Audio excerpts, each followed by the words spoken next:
I thought of if my dad had let me do what I wanted to do, I'd have gone far, you know. So I wrote everything I felt, and then I put it in his flight bag. When he got back, I was too afraid to even go and meet, when I had the car, to even go to the car to meet him there, you know. So he came to the room. I'm so sorry I'm making you do this. Such an amazing human being in my life, you know. He just held me, said, people really do not understand the depth of the damage that abuse, domestic abuse, does to women. And not just women, because some men are also going through it. But you see, when you now consider the percentage, it is women who are more, you know, affected at the receiving end, you know. Apart from the wounds you see, like if you look at the kicking and everything, it's fading off over time. You know, you see like a dark patch there that's fading off where he was kicking you. Just that my bone didn't break, you know, everything. There's so many other stuff. All right, my people of God, we are back again in the studio.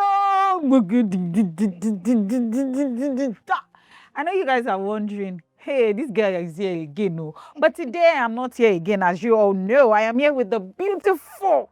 Let me stress on the beautiful. Mommy is so pretty. She's a See, let me just stop talking. Her name is no other than Madam Carol King, that we love, we appreciate. We just can't get enough of her on screen. And trust me when I tell you that camera isn't doing justice to Mommy. Oh my goodness, I wish we can get her from head to toe. Camera, are you getting all right now? Mommy, please say hi to the people at home for us. Hi, everyone. And then before I go on, have you read my book? Mommy, before we talk about your book, we have our Inkwale Joe that we used to give our guests. Let us ring our Inkwale Joe before we talk about the book. Should we go ahead? Oh yeah, Mommy, go Inkwale Joe. Okay. I just carry you. Mommy, look at, she sounded as if she don't mean me today. I mean you. Yay! Who is gonna deliver me here today? Through all the seas and the lakes and the rivers to get to you. Hey! And then you have not even read my book. Oh my goodness. Me go. Mommy, should I open it first? Oh yeah, let's see. This is it. This is our spicy, world-renowned spicy pepper soup. Where's our food? Oh my word, it looks so delicious. Oh, great. Mommy, oh yeah, are you going to eat Kilo mashele. Kilo mashele. To bati kawe me. But this one, I will not leave it here. I will pack it. You will pack it for me to carry home. Okay. I'm not leaving it so. I can't wait to taste it. Oh my word. That this is a mommy saying that she's here for business. Because I've not read her book, she's saying she's not going to eat our pepper soup today. But she's going to carry it away. Abby, I'm sure you guys agree with me.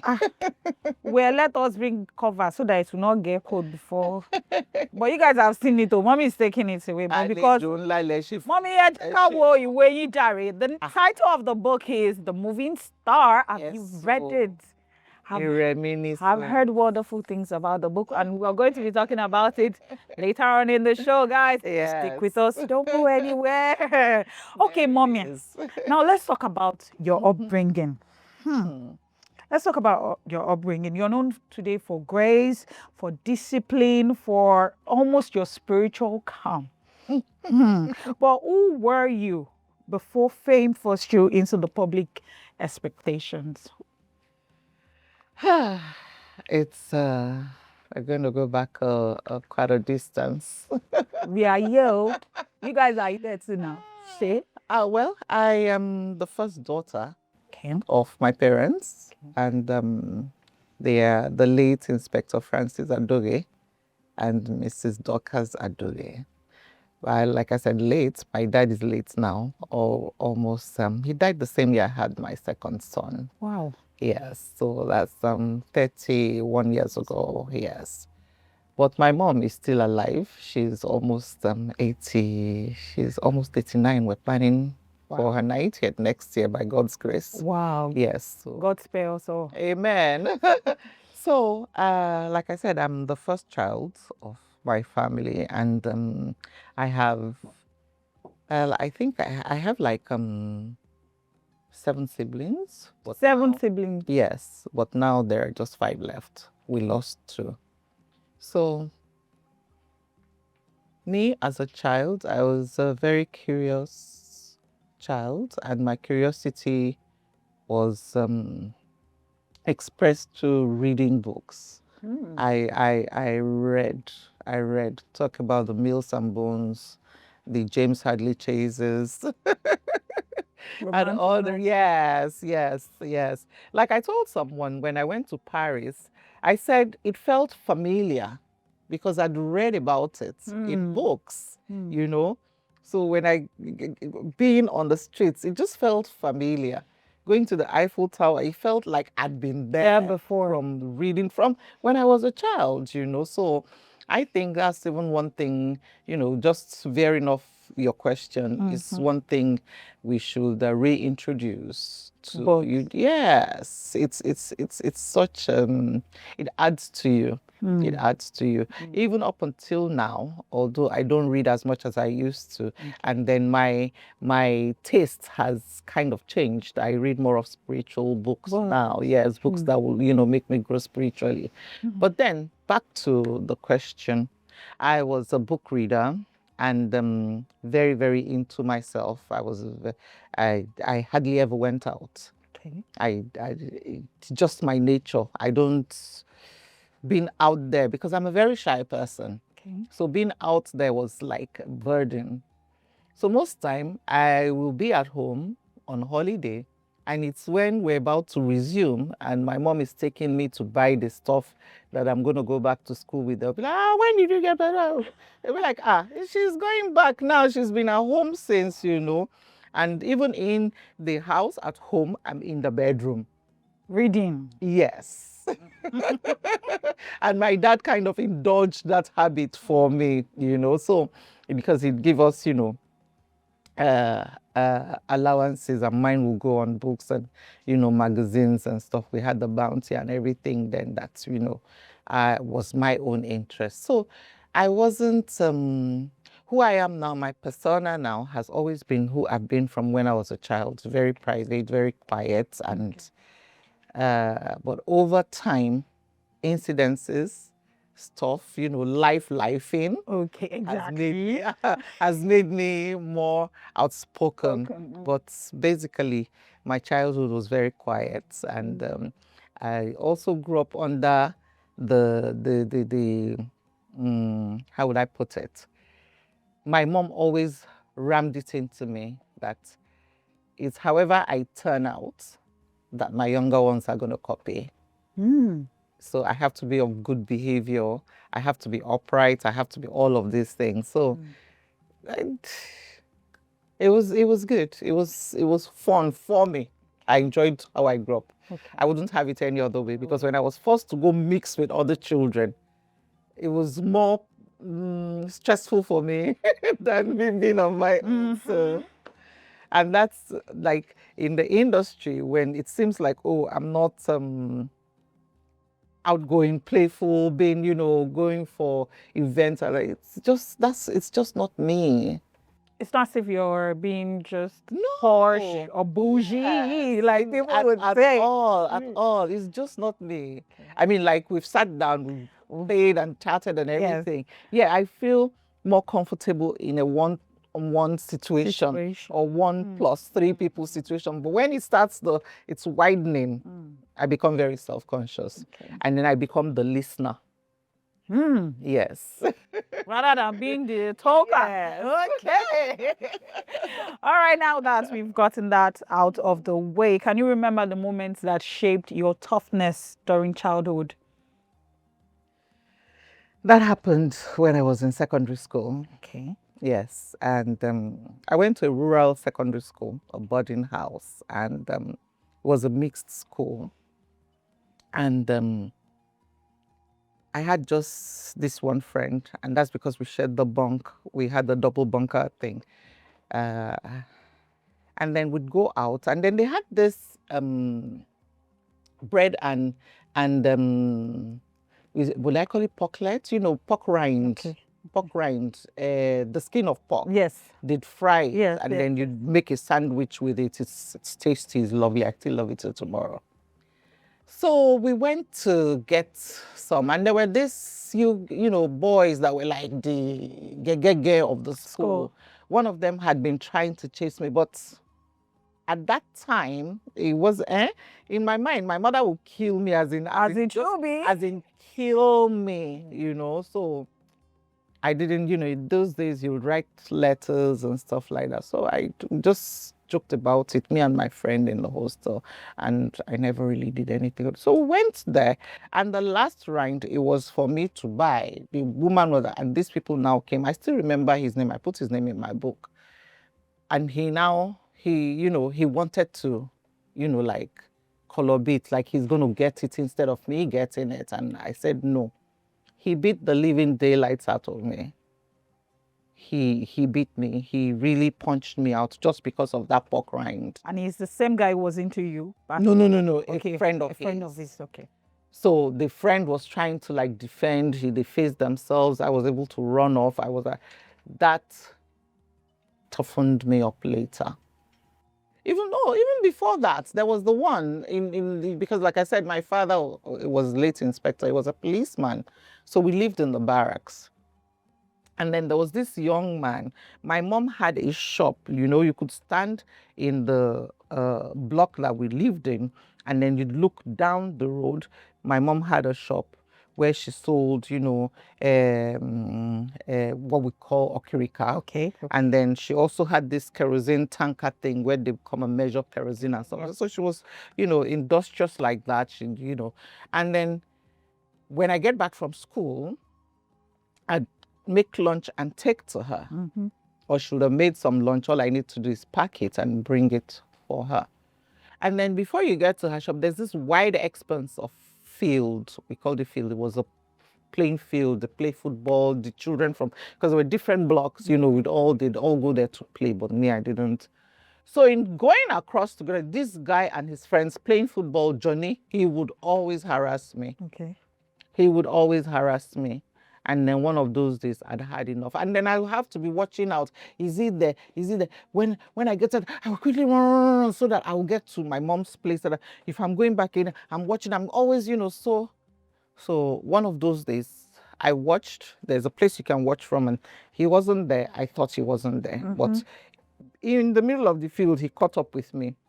What happened? You know, and then he'll be teasing and everything. And everybody came and was just...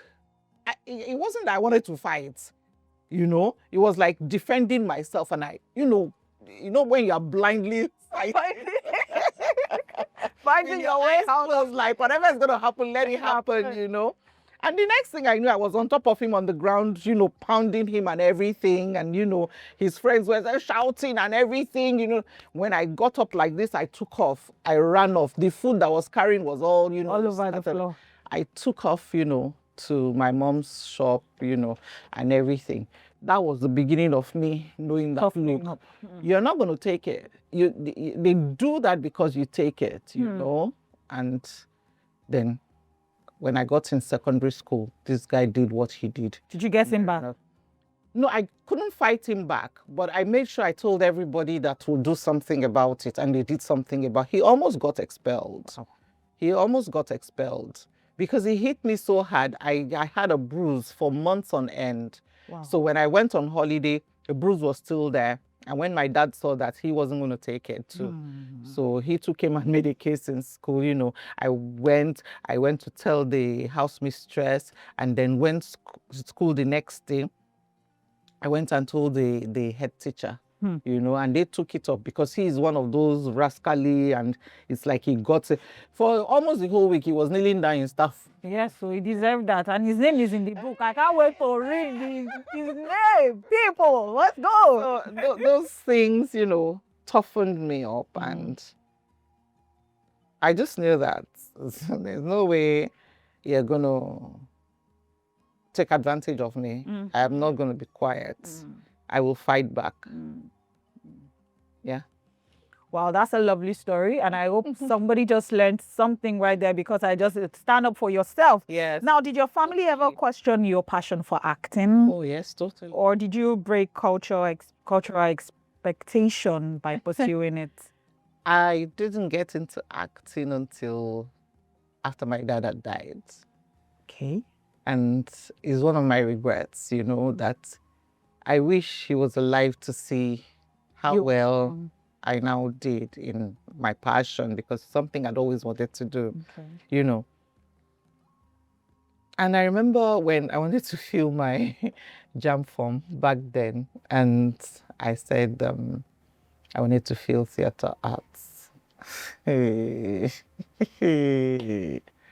My dad could not be. You want to read what? Aren't you? You're such a lazy child. This is what I've been saying. You stay in the room reading. God knows what you're stuffing your mind with. You want to go and be doing what? Shaking bomb. You know that's what they looked at. Exactly. Theater arts for them, there is that you come and dance. You come and you're never serious. It's not like as we have it now, you know. He was so upset, you know, and in those days, anything is your mom's fault. You know, you better talk to your child. He wants to be dancing around. Your cousins are reading law. They are reading medicine. You want to be dancing and everything. So I applied for law. Okay. Which is also my other passion. If I didn't do what I was doing now, you'll be alive. I will be comfortable and I will be happy doing that, you know. And it didn't work out like that, because my JAMB score, I couldn't go in for law. Okay. And I was told, okay, go in for sociology. When after your first year, you can actually change into law. But it never turned out like that. So they didn't like it. And then my mom always said, she's so proud of me. She would have me on her when I traveled, and I went with her to her church, and people were recognizing everything, wanted to snap pictures. She was so proud. Then on the way back home, she was now crying. How she wishes, don't let me get emotional. Aww. How she wishes my dad was around, you know, to see this, that. So they didn't like it. And I don't think any parents of that time, I mean, I'm all of 60-something years old, so I don't think any parent of that time wanted their child to be doing theater arts. Mama is over 60 years old. Yes, my people cop that, and she doesn't look 50. She doesn't look 50. Thank you. Oh my goodness, what is your secret? Please, let's digress a little bit. God first. Oh my God, I need some God, more God into me, so I can look like you. Oh, I do. Yes, you do. You guys, I just said I need more God into me so I can look like mommy when I'm over 60. Now, mommy, can you tell us something you've had to unlearn from your upbringing before becoming the woman you are today? Something I had to unlearn. That's a tough one. Okay, I'll put it like this. Growing up, my mom and I were always locking horns. Oh, wow, really? Yes. The same as mine, before yeah. you ask. We're always, because like I said, she wanted me to, you have to turn out right, so that all the younger ones, so any wrong thing I did or any lie I told, it was a big deal, you know. So she'll carry on and on about it. And I just, we were always fighting. It got to a point when my dad gets back from work like this, it is our matter. To settle. Yes. Once my dad, she has set I help to set the table and my dad is sitting down to eat, she'll sit down there and be doing, So my dad will have to ask her, what is the matter? Is it not your daughter? And I mean, even if I say so, I was my dad's favorite. Of course, you're the adult of the family. Do you understand? So any small thing, I would have sat next to him and everything, and then she will now start. One time, my dad was like, "Look, she's your daughter. I'm not you keep carrying on as if I'm married to 2 women. She's your daughter. Talk to her. I don't want to hear it again. But that was. Now, how did I unlearn the way I felt about her? Was when I had my own first child. I know, right?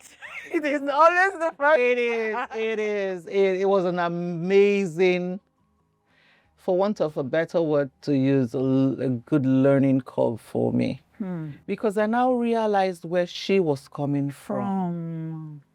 And because of how she was always on about me, I didn't have that mother-daughter thing that I have with my daughter now. Oh, okay. I want to believe that my daughter will tell me anything. But I couldn't do that with my mom because in my mind, she would judge me. That's me thinking that. Because all those little things when I was growing up, she took them to heart. And then she was using it to make example for it, the younger ones. So I'm like, you don't have to tell her anything. Rather, if I'm going to even tell anybody, it will be my dad. You understand? My dad was more of a, let's discuss this. My mom will make so much noise and then she will beat you on top of it. Typical African mother. Yes. When I now had my own first child, I now realized, oh my gosh, my mom loves me so much. So I had to unlearn the resentment that had built up over time. And then I was now able to open up and tell her a lot of things. I remember for like 2 or 3 different times, not like close to each other, different, that would now get into real talking and that both of us would be crying. Because she'd be like, why didn't you tell me? Why didn't you tell me? I'm like, tell you, seriously? That you all work and no. Seriously? Tell you that time, no, So that's one thing I would say I unlearned, and it made me have a better relationship with my daughter. Wow, that's amazing. That's a beautiful story. Okay, Mom, you've been in the industry for how long now? 25. It's not even, no, like 25 years. Okay, 25 years. I know I loved you from the moment I watched, not even before, it was even after that, Edge of Paradise. And then that kicker, that one we saw you, that you took over everywhere. I need to know. Yes. That was your first series? Yes, that was my first ever. Ever? Yes. Now, one question I've always wanted to ask you, whenever I saw that series back in those days, how did you memorize those lines? Because those lines were long. You were teaching people, you were teaching Auntie Funke, what was her name in the series again? I've forgotten. Her name, Auntie Funke. I still remember, I can't remember what her name was, but I remember my character name was Mrs. Tomori. For the life of me, I can't remember what her name was, and she was my daughter in the... BC? Was it BC? BC, thank you. Oh. Yes. It's the Malika that quickly brought it. I just forgotten that, yes. So how were you able to memorize those lines? And that was your first on screen. How were you able to pull it off? It was easy for me because... One, like I told you, I have a thing for reading. Yes. So in reading, like when I read something, I don't know, I won't say I don't have a photographic brain, but it catches things easily. Quickly. Yes. Okay. So and then when we were in school, people who went to school in my time, if they're being truthful, we used to cram. It's true now. We cram. When we don't understand what the teacher taught us, we cram. You cram everything. You now be doing UJ. So when I reach, you just praying that the compulsory question will be one of the things you cram. You understand? So I was used to like cramming. Okay. So I think the only difficult part for me was not cramming the lines and retaining the lines. Okay. It was saying them believably and acting them and not looking like I'm acting. Okay. So that was the only difficult part. So it wasn't like, you know. Okay. It wasn't even the cramming now, it was the believability of Yes, it. and you know, because that was my first acting for, I mean, I've watched people, I've thought to myself, oh, I can do this, I love this. And in secondary school, they used to co-opt me for, you know, acting, for drama, like we called it drama and everything. But this was the first time, and I did radio. Oh, yes. And then acting in radio is not the same as camera, action, cut, a lot of things happening at the same time, you know. In radio, you're just in a booth and you have your paper, you're reading and acting the thing, you know. That's So true. when it now became camera thing, it was more trying to behave as Mrs. Tomori In real life. and not let Carol sip into her, and then also say the lines so they're believable. Honestly. And I think I did a good job. Not because think. it opened I said, so many other. How did you land that gig? How did you land the job? Oh, that's a very, very amazing twist of, you know, fate. Please tell us a story. Now, like I said, I started with radio. Okay. How did I start with radio? I used to go with a friend of mine, Silo Bankole. She is a singer. She is she was also a voiceover artist. Okay. And she'd go for her radio thing and we were friends. So I wasn't doing anything then, you know. So I'd just escort her to the studio, you know, just so that I'm not home alone. And because of my husband's job, sometimes he's away for some days or some weeks, so I don't like being alone. And then she would come over, and her boyfriend then, because she wasn't married then, she was I forget her surname now, but she wasn't Silo Bankole then. It was when she got married, she became Silo Bankole, who she got married to Ayo Bankole, who is a friend of ours. So in one of those times that I escorted her there, I was just gisting with, you know, other people that were there that I'd made friends with anytime I went with her. And then the late Chief Lloyd Weaver came into the studio to do some things in the studio. And I didn't know he noticed me. And that time I had low cuts.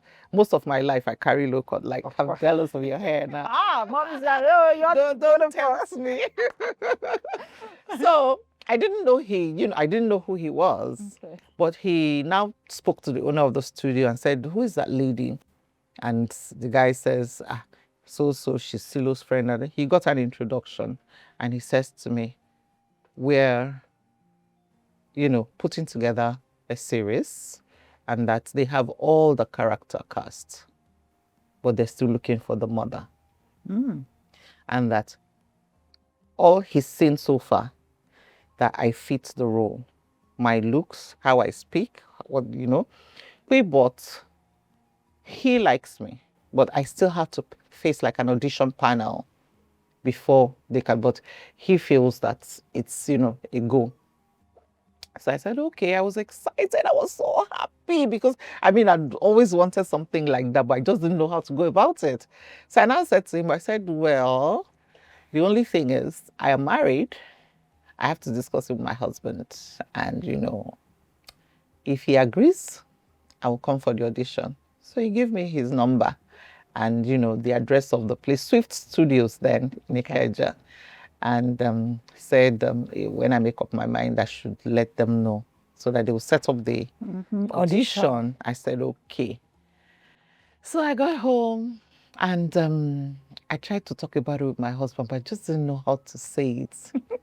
You know, when you have been brought up in such a traditional setting where you treat your husband as a king, you understand, and it's not, I want to go, and my father's word, you want to go and be shaking and shaking. You know, that's why I say all these things, they actually just, you know, they settle somewhere, you know, and they kind of limit you, for want of a better word to use, you know.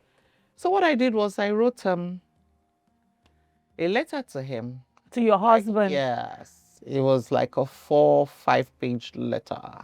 Because you want to go for an audition. Yes. Okay. I basically was telling him that, look, I'd love for him to let me do this. I told him, I still remember what I said in the letter. I said, I started life as someone's daughter. I said, and then I became someone's wife. And then I became someone's mother. I said, I want to see who me is.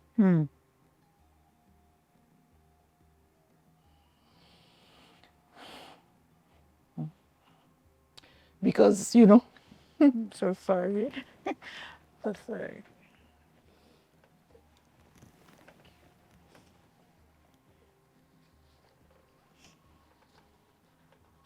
You know,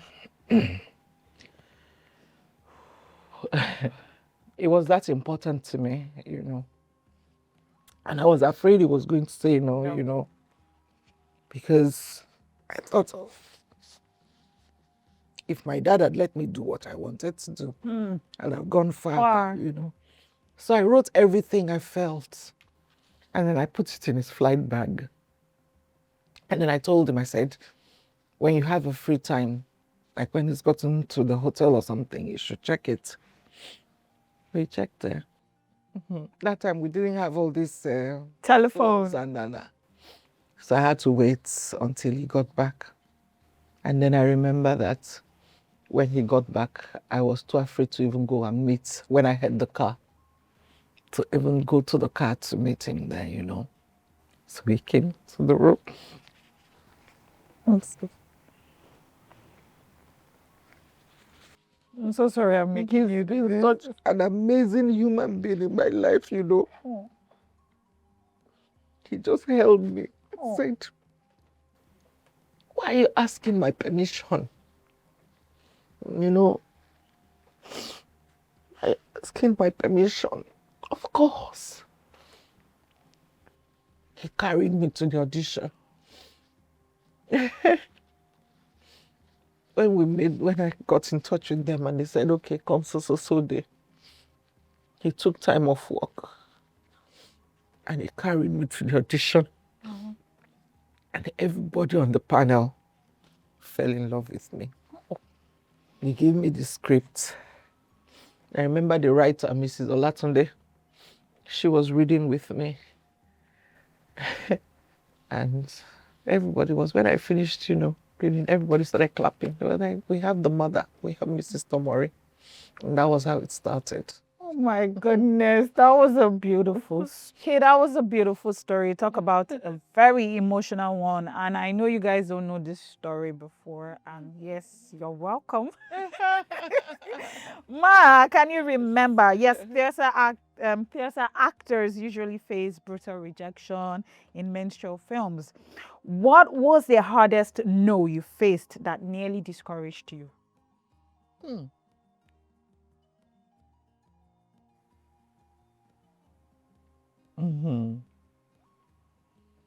I know it, but I don't want to talk about You don't want to talk about it, okay? Because if I talk about it, I will have to mention what the project was, and I don't want to like put a smear on, you know, On the production. Yes. Okay. Because it's a situation of okay, you know, you got this, and because of, and it's still going on in the industry, because it wasn't like a no. Okay. It was more because I don't think I've ever really gotten a no. It was more of what you want to be paid, we can't afford that. Okay. You know, but okay, in situations like that, let's come to a compromise, you understand? And then you already come to a compromise. And then at the end of the day, it was when the shoot had started. When you started seeing the projects? I didn't see the shoot started, and the people who knew that I was the one that was cast for it, you understand, now reach out. We are Mama CK, because that's what most of my Mama CK, what happened? I'm like, they've started? Seriously? Oh, you know, so I would say that. But I don't want to mention the name. You understand? We get it, my people. We get it. Now, moving on to the next question. What did the industry try to force you to become that you refused to become? Undersell myself. Okay. Undersell myself. And I said no. Because you see, and that is it's still something that's ongoing for most artists. And for me, it's not really affecting me because I have other sources of income. You get what I mean? But for those who do not have, whose main source of income is acting, then the producers get away with murder. I'm going to put it like that because it's murder. Murder. Yes. Because you see, you just touched on the topic that I'm very, very passionate about, about the industry.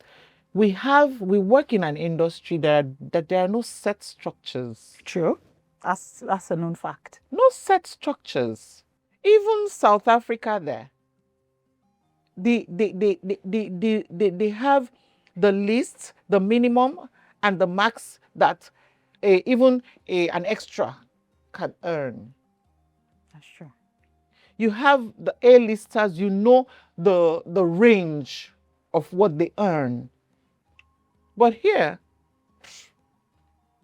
you know, we've come from, oh yeah, now, paddy, let's do that. When the bigger money comes, da, da, da, da, da. But guess what? When the bigger budget projects come, they go look for some washed out American actor to use to show evidence of this is what we spent the money on. You get? So, and there are no structures. Like I tell people, if there were structures structures that I could be earning royalties, if I didn't want to work again, Toby, the jobs that I have done that they're still showing all over the world, that they're selling to, streaming platforms and stuff like that. Edge of Paradise. Even I think they said they had the Mexican translation something. It went as far as that. Wow. Do you get what I mean? But am I getting anything from it anymore? Nothing. No royalty, nothing. No. You understand? You have all these things. I know some years ago, I said this in a recent online interview that I had. You know Denzel Washington? Yes. He says he sent one of his children through college. Okay. From the royalties from a job he had done. So you're still making money continuously on this thing, but you're not giving anything to the people that made it possible. It's like for a book, now copyright. You cannot just carry the book and just, you understand? Yes. So that is one of the things the industry has wanted me to bend to, that I will not. When the right jobs for me come, they come. Undersell myself, no. Like I told you, the other instance of the name I don't want to mention, you had even made me bend and say, okay, let me just, because I really love this script. But still, you went for someone who you could pay maybe half of what I was asking for. You get what I mean? So, and that's why sometimes you get all this wishy-washy productions, because you now make the actor break herself or himself into so many parts, because he will be or she will be on 3 or 4 different projects at the same time. Co-work now. Exactly. You understand? And there is no way you can do that, because when you take up a character, you have to leave that character. And there is no way, if you do go and be leaving 4 people at the same time, how do you do it? So what you're doing is you're not giving your all to each of those characters that you've gone and gotten money to do. So it's that underselling myself. I will not undersell myself. But that is also because God has been good to me. I have other ways of making money than just acting. Which is going to make me ask you this follow-up question. What is the biggest lie the industry tells veteran actresses? The biggest lie?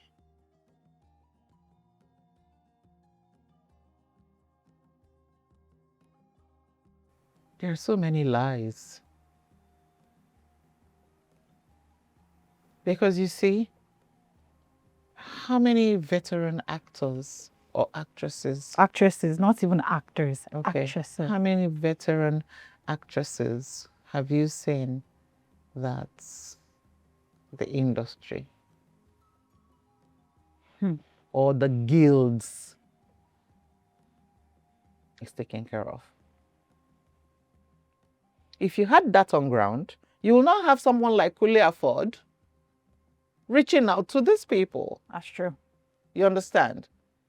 So you sell these people a lie that they can actually come into the industry, give their lives to the industry, and come off. What do they come off with? Just the fame. You know? And the fame at the end of the day, when you go out there, those people that are looking at you, acting the rich madam, or they're expecting some things to be attached to you. Exactly. You know, to be driving in a big car, to be, you know, hair, to be seen in some kind of clothing and sort of. Those things are not there. So that's a very big lie. If you come in there, you better have other stuff you're doing. And I'm saying that for those who are actually doing it, and that is where they're earning money from. Oh, wow. Okay. We're not talking of people earning money from other things. Yeah, I mean, quotes. Yes. Quote, I don't quote. Do you understand? You know? So that's a very big lie that I think they sell to veterans. And it's a lie you don't need to buy because you have eyes, you have ears, you can see what is happening. Yes. They're just the fame. Our veteran actresses just have the fame. They don't have the other thing to back. And if you see the ones that are thriving, ask, they have other sources of income. Yes. Fantastic. Now, was there ever a role you regret turning down or a role you regret accepting, and what did it cost you? For me, I'm very intentional about the job you take on. Yes. Okay. I'm so very intentional about them that there is no job I've done that I look back on that I don't like tell myself, yeah, good, you did good. Okay. You understand? Because the kind of stories that I'm attracted to are family-oriented stories. Sure. You know, stories that impact lives, stories that are believable, that you can actually see that, I know someone that, you understand? Oh, this is what I heard about the other time. You understand? I don't believe in, because they're offering such big money, then let me just do it. No, it has to make sense. It's like recently I got offered a job and I said to my husband, I said, I don't understand if this person has ever watched any has any idea about the kind of work I do. For want of a better word to say, it was like soft porn. I don't want this. I kid you not. The script. Okay, they want me to come and do a soft porn. No, the story itself. Okay, the story itself. Yes, not me. Okay. Do you get? The story itself was that I will not be a part of a story like that because I want a story where all members of the family can sit, enjoy it, and learn. Like I always say, this our work that we do, apart from it being entertaining, it's educative. True. You understand? It should be impactful. It should be able to change whatever the society is. Because when you go to the French revolutions, the Russian revolutions and stuff like that, the people who were a great part of it, but in a very docile way, were writers, were artists. So you don't just say, they brought it, hey, this one went to market, came back and get it, but then you now go to start shooting. No. So I've never had a job that I said, oh, I'm not going to do it, or that I regretted doing. Each one has been intentional. I will ask questions and then All right, Ma. Now you've mentored many actors who adore you, but who is the one person in this industry who disappointed you the most? Yeah. None. I was saying to someone the other day, who was it I was saying it to? I said, who was it? I can't remember now. I said, I think I have a, a blessing, so to say. Okay. Anyone who's acted alongside me as my child Okay. has blown. Of course, we have the You know, receipts. there are plenty of them. Do you understand? So I wouldn't say there's none that has really disappointed me. I'm trying to like run them through my mind. They've all done good. You know, I said so to a young, oh, I remember now. It was an interview. He was an interview as well. So I forgot the question he asked me, and then he said, "Oh, that he would love to act alongside with me." I said, "You'll be lucky because you will blow the next day, you know." And we had a I big wanna laugh blow. about it. Yes. Obviously, I'm gonna blow Yeah. just by talking to you. Amen, amen. Like Funke Akindele, she acted my Yes, daughter, yeah. and she blew. Folarin Okay. in Far From Home. Ooh, yeah. Yeah. Yes, So yes. and so many others I can't off the cuff, you know, remember their names now. But I wouldn't say any has disappointed me when it comes to the career path. They've done amazingly well. Fantastic. Yes. Okay, now you are often cast as a perfect mother, voice of reason. Has this image ever trapped you or limited the roles you are offered? It has. It has. It got so bad that I had to leave acting, screen acting. And I did solidly for like 3 years, just stage. Just stage. Theater, yes. Okay.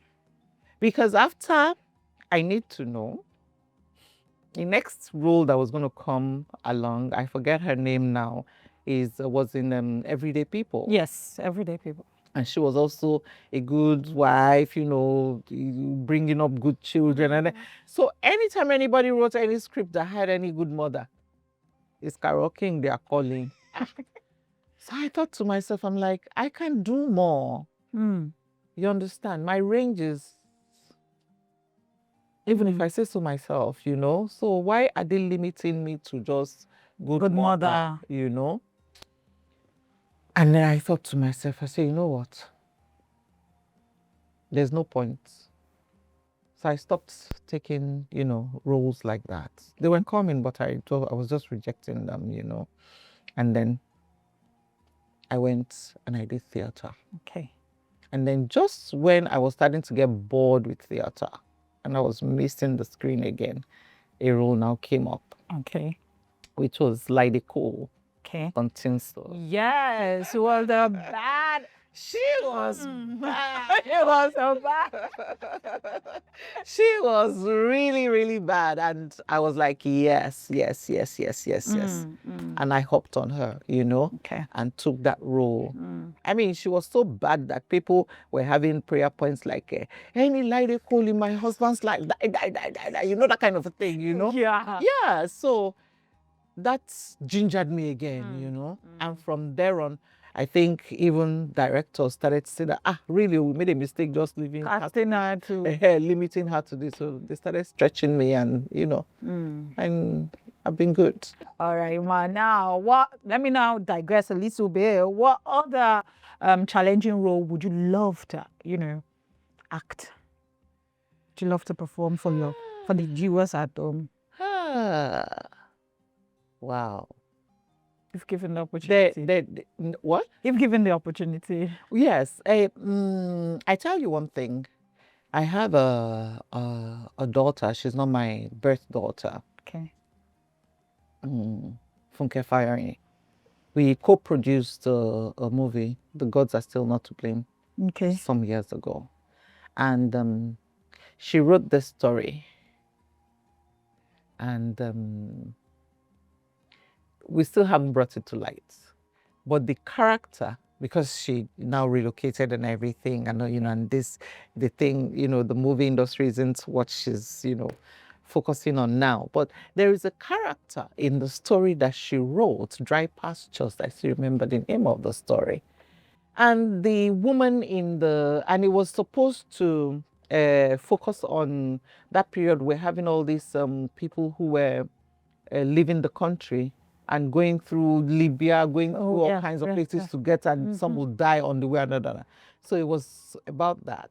And in that story, the character that she had written for me, which I think I've now outgrown, was, a real, real Smuggle. crazy, as a crazy babe, you understand, with, some mad punk cult with collars and everything, with bomb shots and everything, going through. And she was she was dealing with the people that she will now trade collect money and say, I'll help you. But in the area where she lived, they looked at her as a good person. So most times when the young men were going, missing, and I have already told her whole story. Can you imagine? Oh my God. People have to edit that to her. I haven't told that bloody story to the world. But the character was so meaty. She was so diverse. It's like a character that had a Jekyll and Hyde personality. She gets to play the good one and then the bad one. So if the one who knows her bad side and the one who knows her good side meet, they will fight and beat themselves. Because they wouldn't believe who is who. Thank you.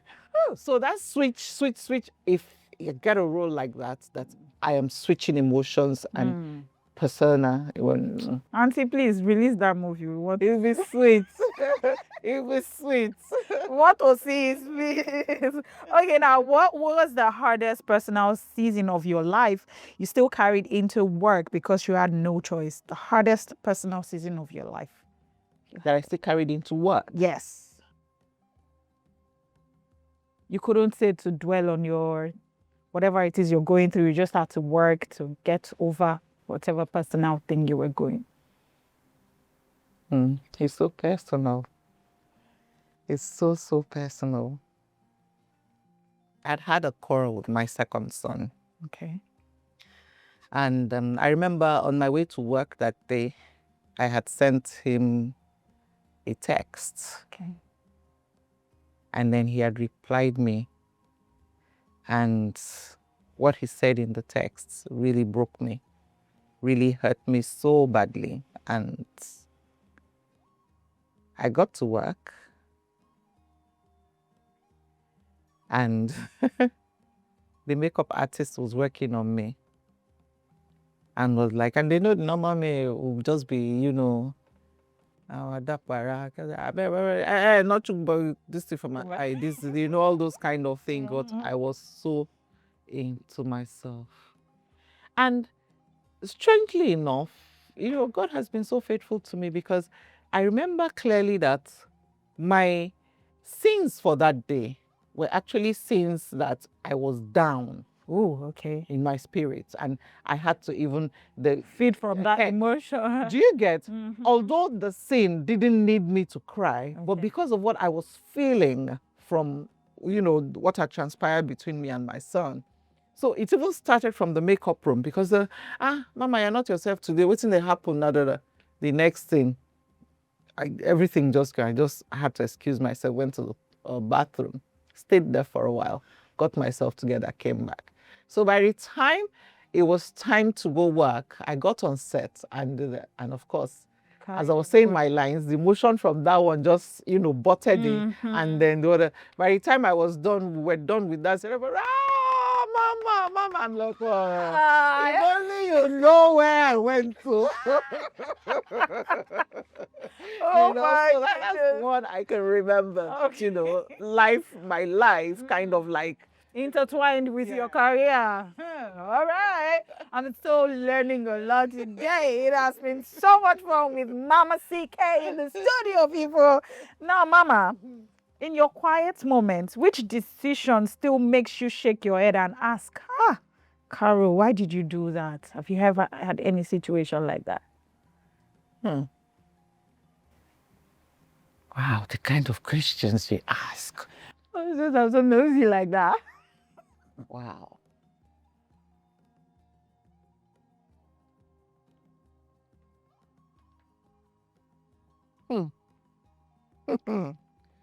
I ain't feeding the bloggers. Oh Sorry. Sorry, no. It doesn't have to be a bad thing. It could be a good thing.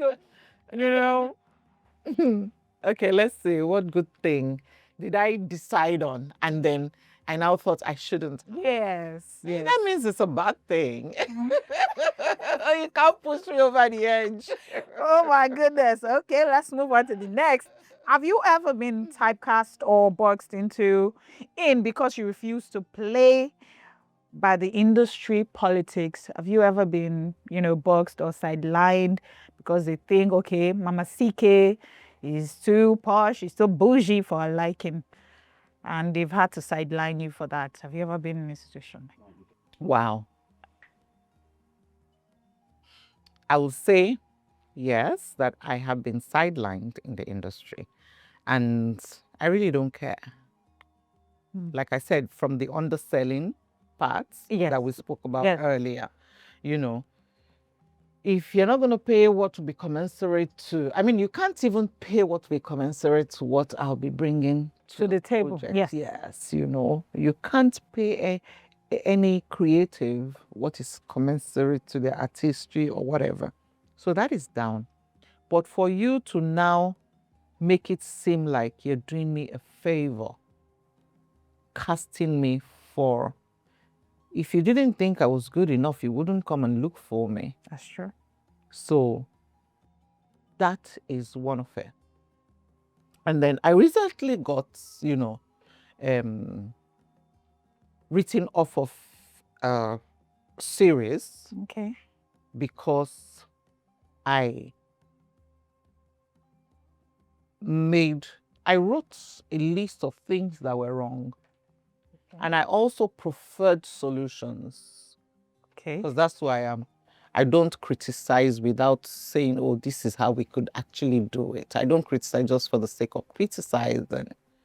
And I'm like, look, this and this and this and this are wrong. And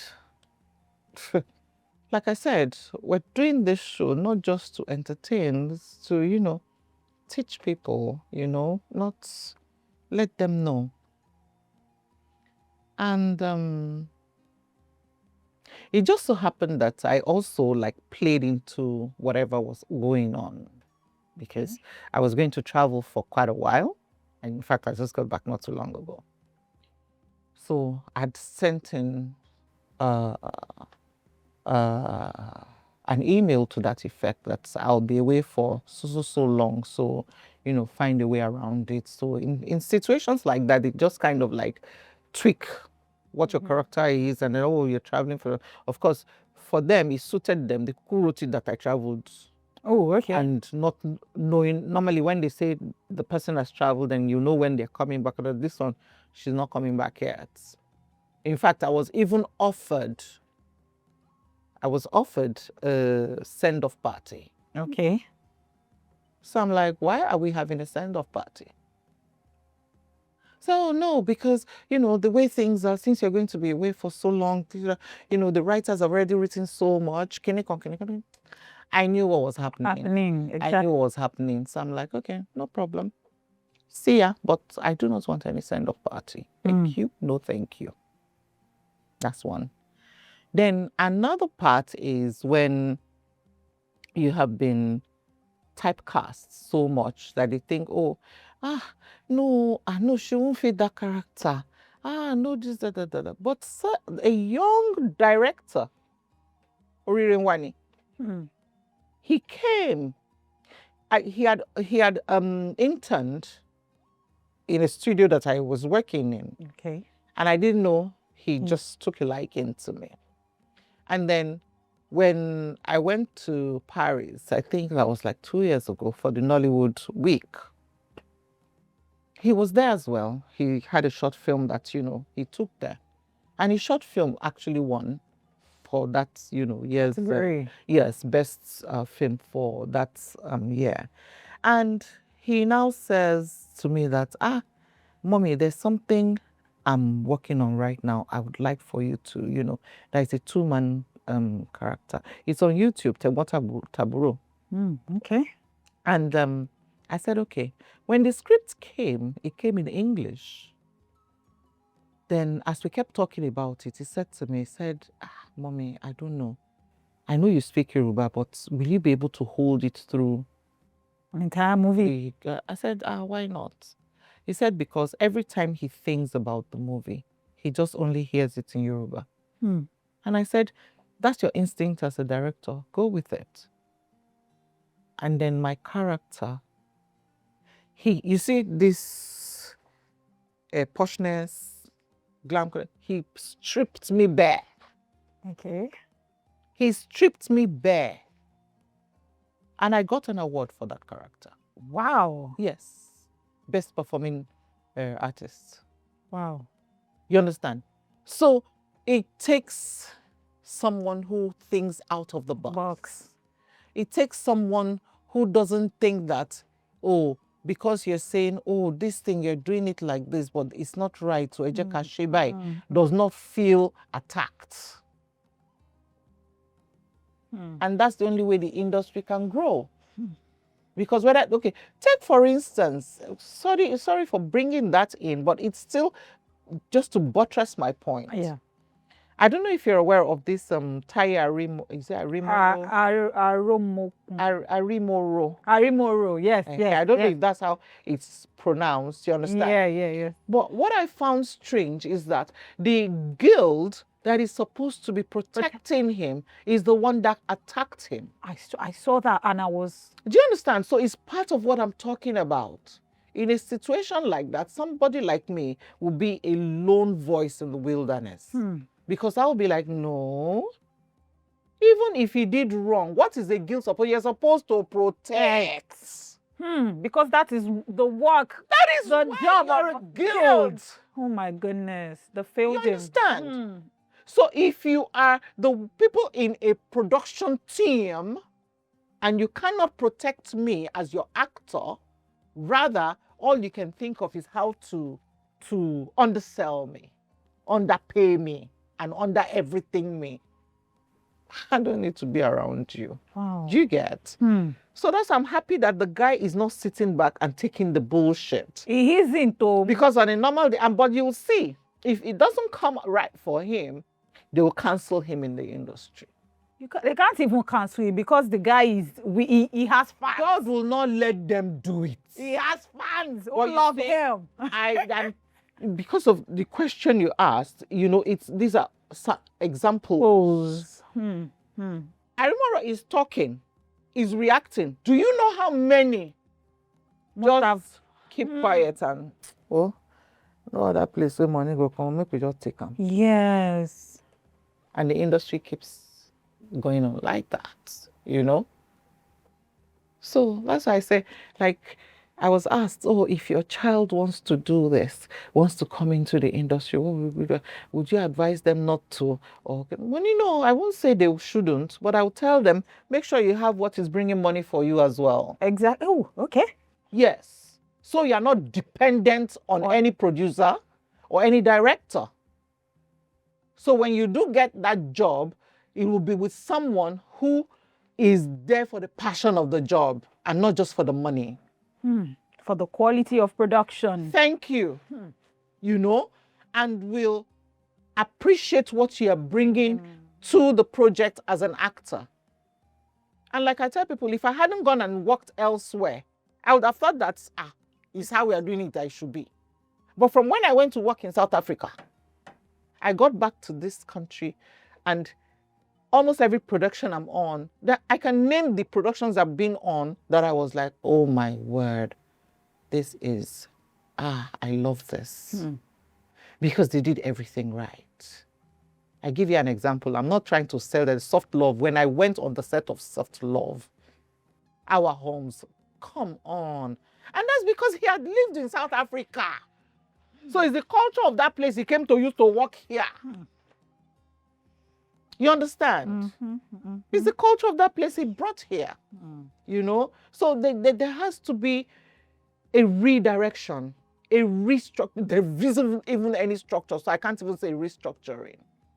There's so many things wrong which need to be put right. And when it is put right, that is when you will now see, now it has become all comers affair. True. When those structures are in place and people are doing what they ought to do, then you will not find it will be the producer, it will be the director, it will be the editor, it will be writer. You understand? You won't have that. Even with the Tyler Perry, is it not with time that he now started making serious sense with his movie? Yes, so it took a while. You understand? So there is a reason why there is a division of labor for these things. Because you can't wear all those caps at once. As one cap, you can't. You know? So we need those things. We need those things. Well, just because you're speaking your mind, just because you're letting people know what needs to be put to place, doesn't mean the industry or whoever it is should sideline you or typecast you or to under. It is what guys, you already know what we're talking about, and I hope you're learning something. I hope you are preaching something, especially the youngsters. So that's I'm so very proud of the Gen Zs. When it comes to that, they tell you where you can go put your whatever. You understand? This is how that straight. And they resent them. They resent them. But that is how things should be. This is their livelihood. It's their livelihood. It's like a banker is a banker. Abi? An actor is an actor. You understand? If it's in Germany here now, we have to take it seriously and not come for this. There's no pension. There's no anything like that. The thing that should have been pension, you people have not put it in place. Can there ever be pension? That is what your royalties are. That's what your royalties are. When you're not working a job that you did 15 years ago, money will be coming from there. Anywhere it is shown, a percentage comes to you. Okay, where do we get it right? How can we get it right? How can we put the structure into place? In case most people might be clueless about these things, how can they get it right by putting pension into place, by allowing royalty to be put in place? They know what to do, but they won't do it. It's just like, let me tell you something. The acting industry is like a microcosm of what is going on, the general picture in the nation. Okay. You think our rulers don't know the right thing to do? They travel out of the country. They see how things are over there. Are you telling me they can't come and replicate it here? But no. You see that African mentality, I have reached the top of the ladder. The next thing is to kick the ladder off so nobody else comes up. So that I can be up there and telling them, that mentality, you understand, it carries over into all the sectors, all the industry, parastatals, and and then of course our own entertainment industry. You understand? Sure. You will notice the music industry. You see that everybody, they're doing well because they are not under, how do I put it? When they had the P-Man. Yes. Where the sort of P-Man? P-Man. You understand? Everybody they had to start doing their things themselves. And they're thriving. True. They're thriving.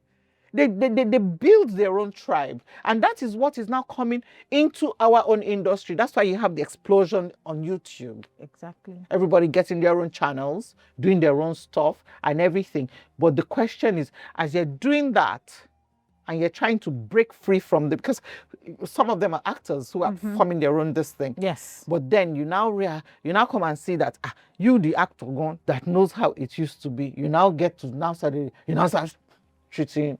You understand? So it's just that mentality thing. It's all over. It's not just our industry. So to say, oh, how do we put the structures? How do we make sure they get it? They know. It's okay. But they will not do it. Why do you have the guilds? They're supposed to put all these things down. No, they'd rather be collecting brown envelopes up and down. I don't care. I will say it. It is what everybody knows. And be volunteering opinions about things that don't concern them. And the ones that really concern them, they now attack those ones. That's what we have on ground, and it's sad. Exactly. Nobody can cancel Taiwo, Arimoro. No. Just so you know. Now, what is the moment in your career where you felt betrayed? Not by strangers, but by people you helped rise. Have you ever had a moment like that? Just the instance that I told you about was me, Okay. Yes. Okay. Which it's so I feel what's the word? As if I'm in a straight jacket. Okay. Trying to move. Break free. To talk about them. I wish I could name names, you understand? But I can't. And that's because there are so many other people attached to this thing. You understand? So you can't, who are not actually part of the problem. But when the shit hits the fan, it's going to get to them. It's going to blow. Do you get? So it's just that. All right, now, mommy, did fame ever affect your family life or motherhood in a way you still feel guilty about? At all. Okay. I put, no matter which way you look at it, my family comes first. I'll give you an example. Just happened yesterday. My husband has been away for almost like 2 months now. Okay. And he was coming back yesterday. And I had an event I was supposed to be at. Had my cloth ready, had everything ready. We already told the makeup artist to come so time and everything. But when he sent this thing, we're about leaving so place and we'll be in Lagos so time, that. I looked at the time thing, I'm like, no. My husband is not going to come back home and not meet me in my house. Do you get what I mean? He comes first. I don't care. That is your ministry. Your family. Yes. They are the ones that when you're old, they're the ones that are going to be around you. When you're sick, they're the ones that, not these people that are canceling people up and down. You get it?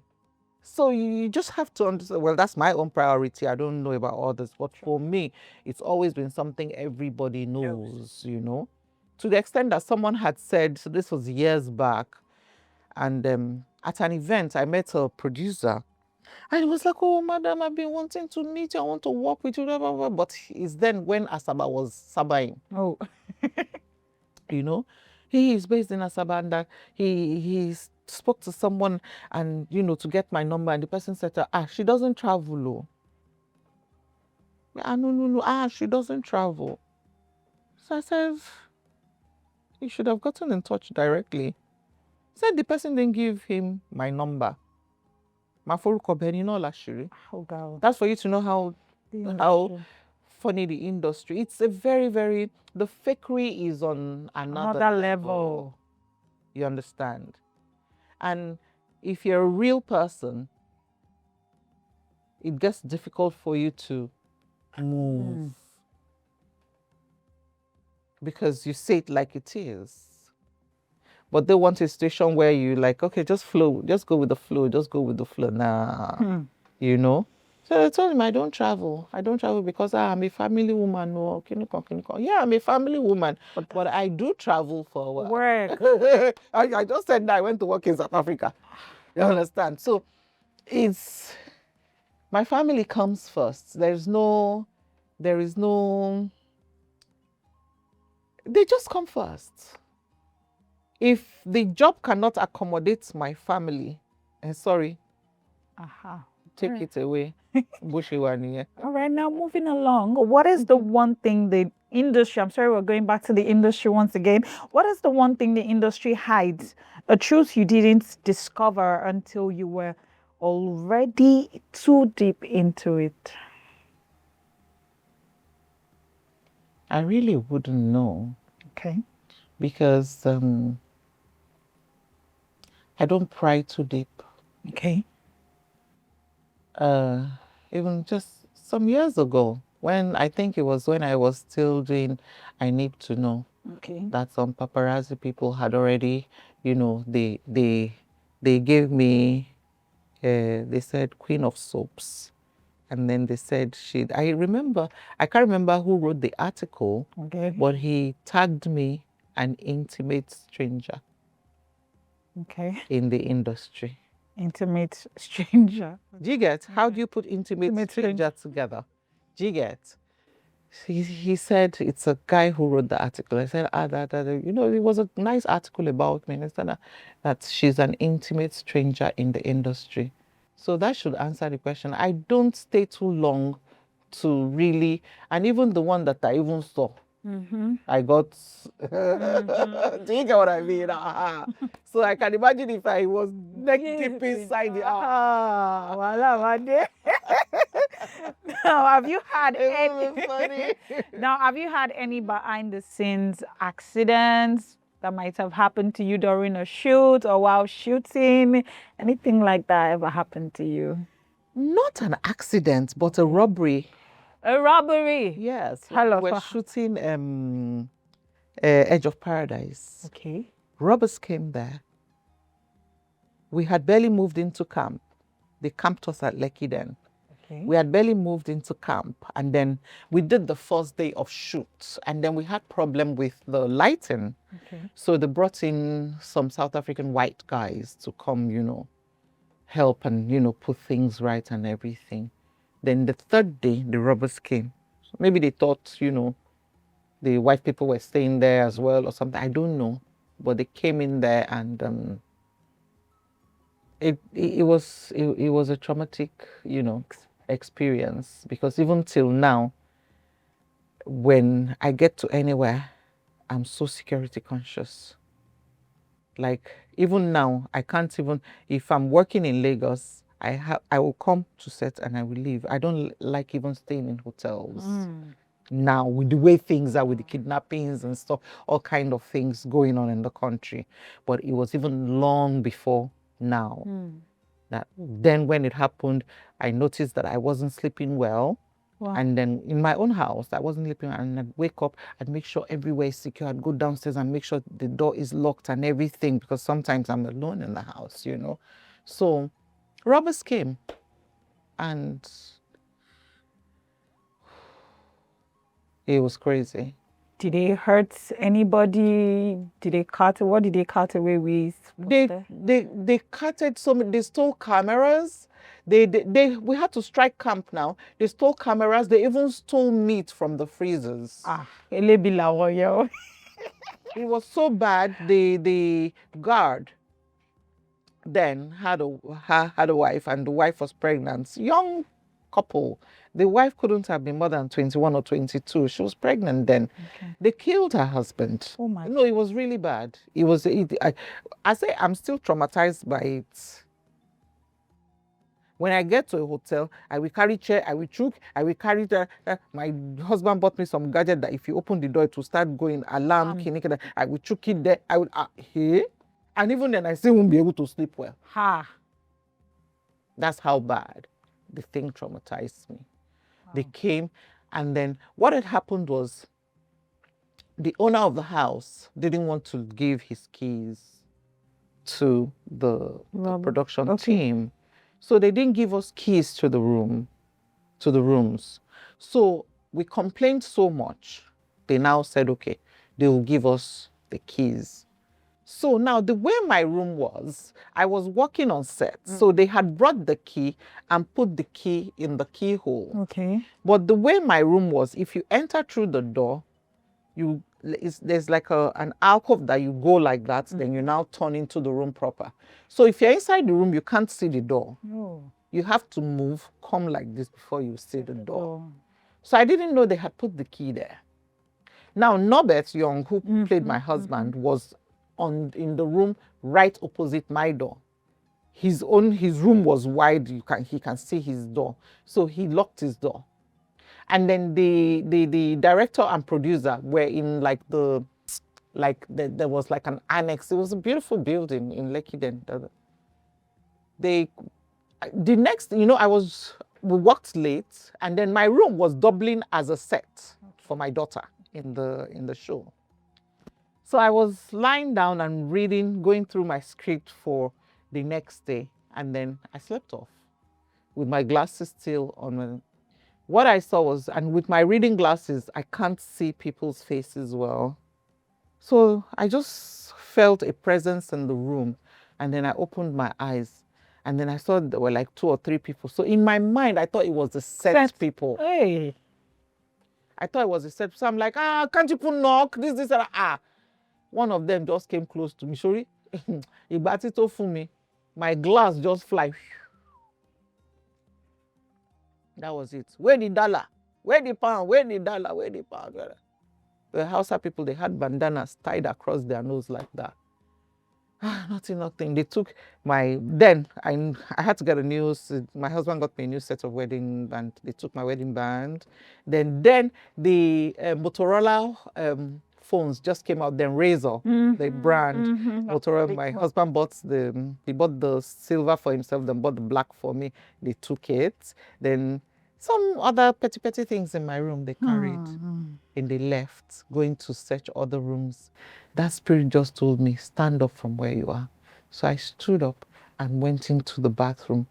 And then the bathroom, not the normal lock, the other kind of lock. Yes. I now locked that. I now stayed. And it was a small bathroom because they just, you know how we build here. Every space then we use them. Exactly. Yeah. So I just crunched myself between the wash hand basin and the toilet bowl, shaking like tomorrow. It was terrible. So when they went and they tried to get in Norbert's room and they couldn't, they came back to my room. Then they were saying if I don't open the toilet door, they will shoot and everything. I was shaking then. Then all of a sudden I started hearing, ole, thief, ole. They camped us in some buildings. So another building was for the crew. So those ones now noticed something was happening. Now raised the alarm. So they ran off they had I don't know whether they had a bus or something where they load some of the things that are still, and they ran off. I didn't even know all this. So even the ole, I couldn't hear it because I was so traumatized. Scared. Hey. Then I heard bang on my door. I was shaking. And I was like, they have carried Mrs. King away. They've taken Mrs. King away. And I'm like, they don't carry these hard voices that I know. And I crawled because I couldn't stand my limbs. I was so scared. I crawled and opened the door of the toilets. Then they came, now carried me, now put me on the bed. I was crying. What did I say? Just call my husband. And I gave them my husband's phone number. And they called my husband. Let me shock you. Do you know my husband got to Lekki before the policemen? The policemen of Lekki. And your husband was coming from where exactly? From Ikeja. And the Lekki We're police? living off Tony Street then. Hey. We're living off Tony Street then. He got to Lekki before the policemen in Lekki. Shocker. The people now started calling my husband's number from my phone. And my husband had to give his phone to the production people that were trying to negotiate how to buy the camera. It was crazy. Nigeria has been bad for a very long time. Not today, not be today. It's getting worse and worse and worse. It's scary. So sad, So that's an incident that I remember very clearly. Thank you for sharing, Mama. We love you. Now, if you could wipe one toxic culture from Nollywood forever, what would it be? Mama, drink water. Yeah. You just told me that. You're not allowing Mommy drink some water. Oh, really? I'm good. I'm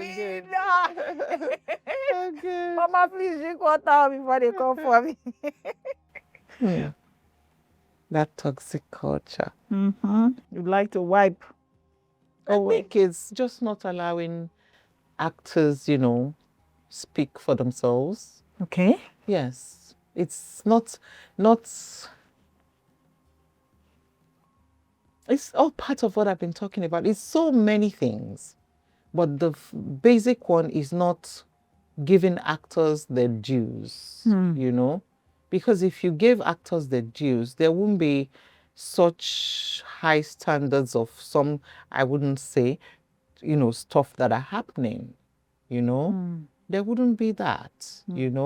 And there should be a situation where you cast people on the merit of their artistry, not because they came cheaper. Yes, not because they came cheaper, and not because, their body will appeal to whoever your paymasters are.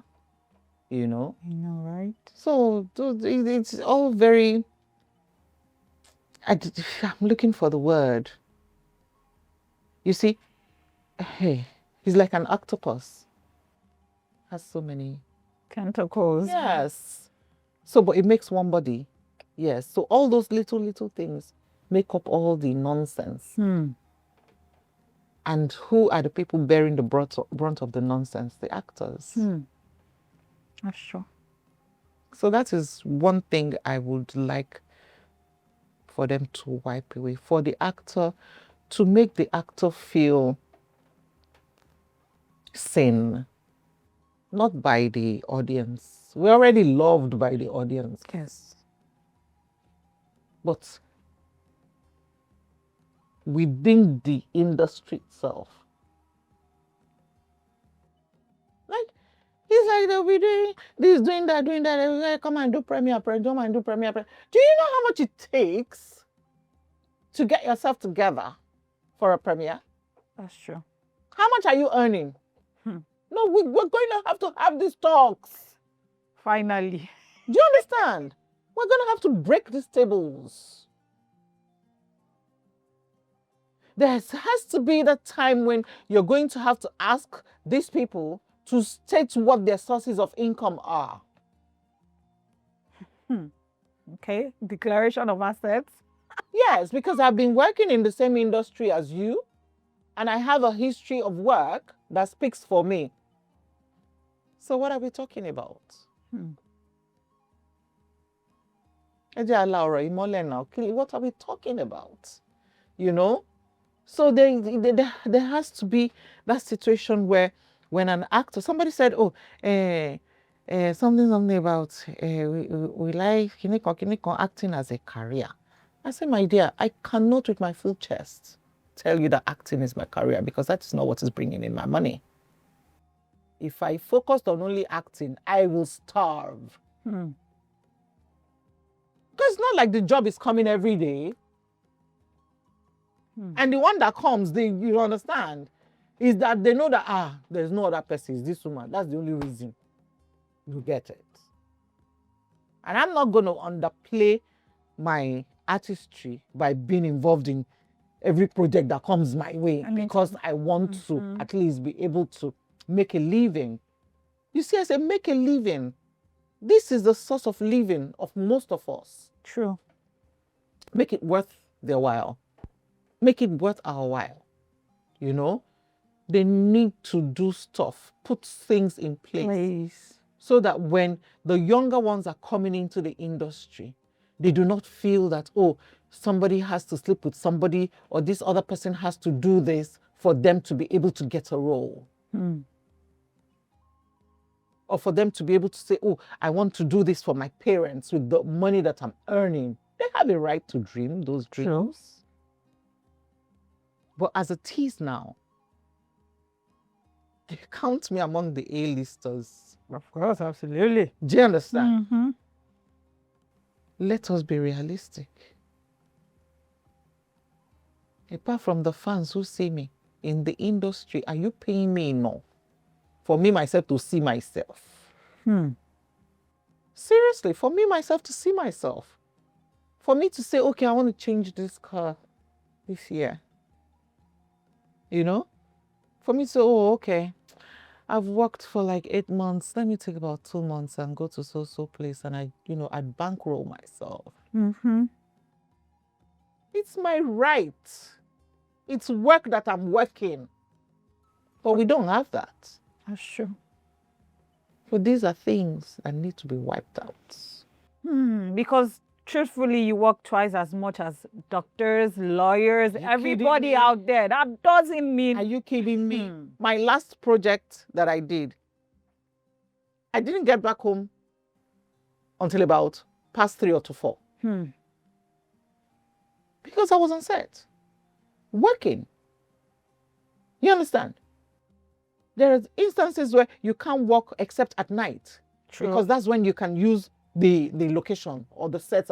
There are things that people go through. We endanger our own lives with the way things are now. There was a time I heard now, they went to attack actors in a hotel. Not attack as in rob them. Yes, yes.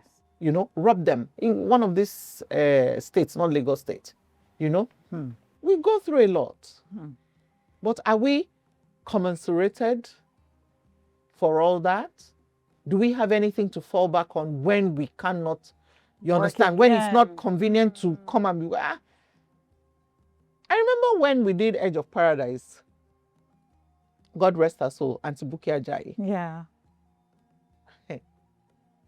We now worked on a project. I can't remember what that project was called, but we shot at Festac, and it was towards around Salah time, you know, and then I gave her a lift. So along this relay like that, going to mile 2. Is it mile 2 or mile 12? I can't remember. They had this where they were selling rams, and then so she said, "Oh, I don't mind. She wants to." I said, "Why not?" And she went and she bought a big ram that we put in my boot of her. And I remember her telling me that this is the first time she's buying ram. Do you understand? This is a woman that has given her all to the industry. Well spoken. She was trained abroad. Fantastic before she passed. Are you kidding me? Is this stage you want to talk? Well, so when you were saying that clinical veterans, leave that matter. We don't even want to go there. Hopefully this gets to the right people and they get to put things in place. Well, my people, Mama CK, now let's go to religion. Let's talk a little about religion. We know you're a Jesus baby. Oh, yes. So we know you're a Jesus baby now. And we also know you've always been a spiritual person, but not that deeply rooted in Christ. What changed? What made you find Christ and what made you love him the more? A lot of things. A lot of things.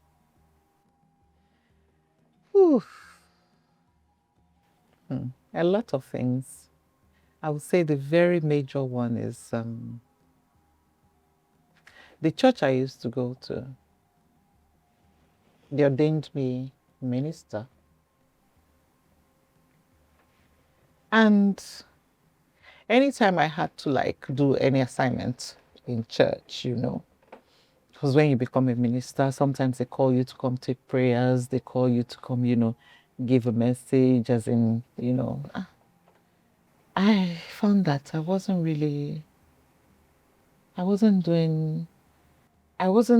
how do I put it? I felt like I was faking it. You know? When it comes to spiritual things, you shouldn't fake it. Yes. It's the Holy Spirit that has to carry everything and do everything.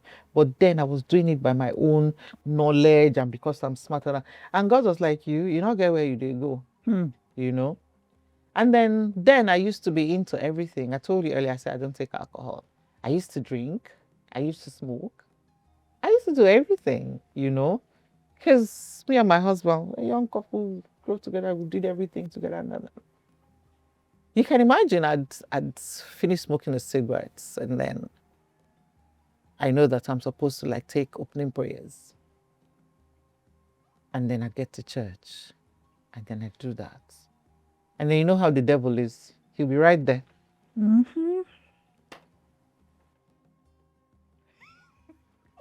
Thank God. And I get home, I can't wait to get home so I can go and again. And like, really? That is one. Then I had an encounter. I had an encounter. And I woke up and I just wasn't the same. And I kept praying. I said, Father, Lord, I've been a Christian I was born into a Christian family. I went to church all my life with my mom and my dad. Well, not my dad. My dad, before he died, became born again and everything. But I've always been known myself as, I know God, I love God. When they say, let's go to church, I like it, you know. I've done church dramas and stuff like that. But was I a Christian? Was I a child of God? No, I wasn't. But because of who I am, I'm easily noticeable amongst the crowd and everything. So when anything wants to happen, any church I go, oh, that lady, you understand? And I just like play along. But after that encounter, I'm like, okay. I became very, very, most of my friends, the crowd I hung up with, I hung with, I started withdrawing. I didn't know what it was about, but I just didn't feel comfortable doing the things I'd been doing. And then, but there was still that cigarette thing hanging on my head. Alcohol was easy because I wasn't really a drinker. Just the odd, okay, they're drinking, just give me one glass there. So it wasn't a big deal, but the cigarette was a big deal because I smoked. And I remember I was lying down on my bed and I distinctly heard some things go away by fasting and prayer, not just prayers. And I looked around like, then the next day, same feeling. This time it was in my mind that was saying it, not that I heard a voice. And I said, okay. So I now prayed, say, God, help me. And I told myself, I said, I wasn't going to stop the fast until someone sees me and says, Kilon share. Do you understand? I made that vow with God and everything. But even my husband in the house, the only reason he got to know I was fasting was like, no, I'm fasting. You didn't say anything now. You're fasting. Really? You know? And I fasted. And then we had a visitor, a friend of ours. And I came downstairs. Carol, what did they do you? I just look like say somebody beat you like this. And then I said, okay, I can't stop now. And I stopped. I ended my fast that day. Immediately, that day as she was there, I ate, I drank and everything. I tell you, even when I was still fasting, the only thing that happened was that I wasn't smoking as much, but I was still smoking. Ooh. Yes. Like it's like a habit thing. Okay. You know? It was like, if I went to the toilet, I had to sit down with cigar, and do my thing.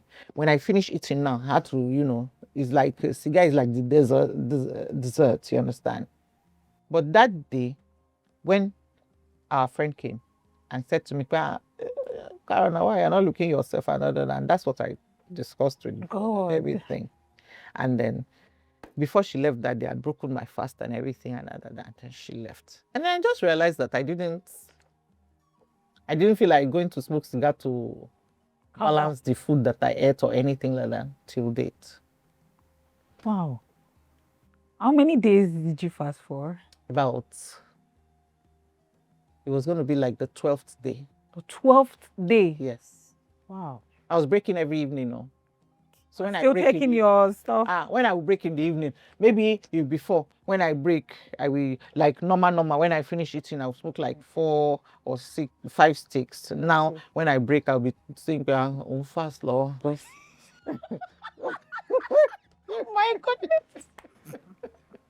Do you understand? So don't overdo it, you understand? That was what, and that day, it ended till dates. Till date. I just didn't feel then his roll of cigarette, because my husband smokes as well. So his roll, Lamara. And then it got to a point, then he used to smoke Marlboro. Okay. I was smoking, I liked menthol. Okay. St. Morizo, what's the other one? I forget it now, in the consolates. Okay. You understand? So everything. That's what I did in the toilet. Squeezed it all into and flushed till date. Till date. How long have you been sober now? It's going on like the 5th year. 5th year. Yes. Glory, glory, glory. So God is awesome. There's not, and from then on, I could actually hear him better. I could actually do things and not of God and not feel guilty. Do you understand? And not feel guilty. I could read the word and it made sense. So many things happen, and there are so many Christians like that who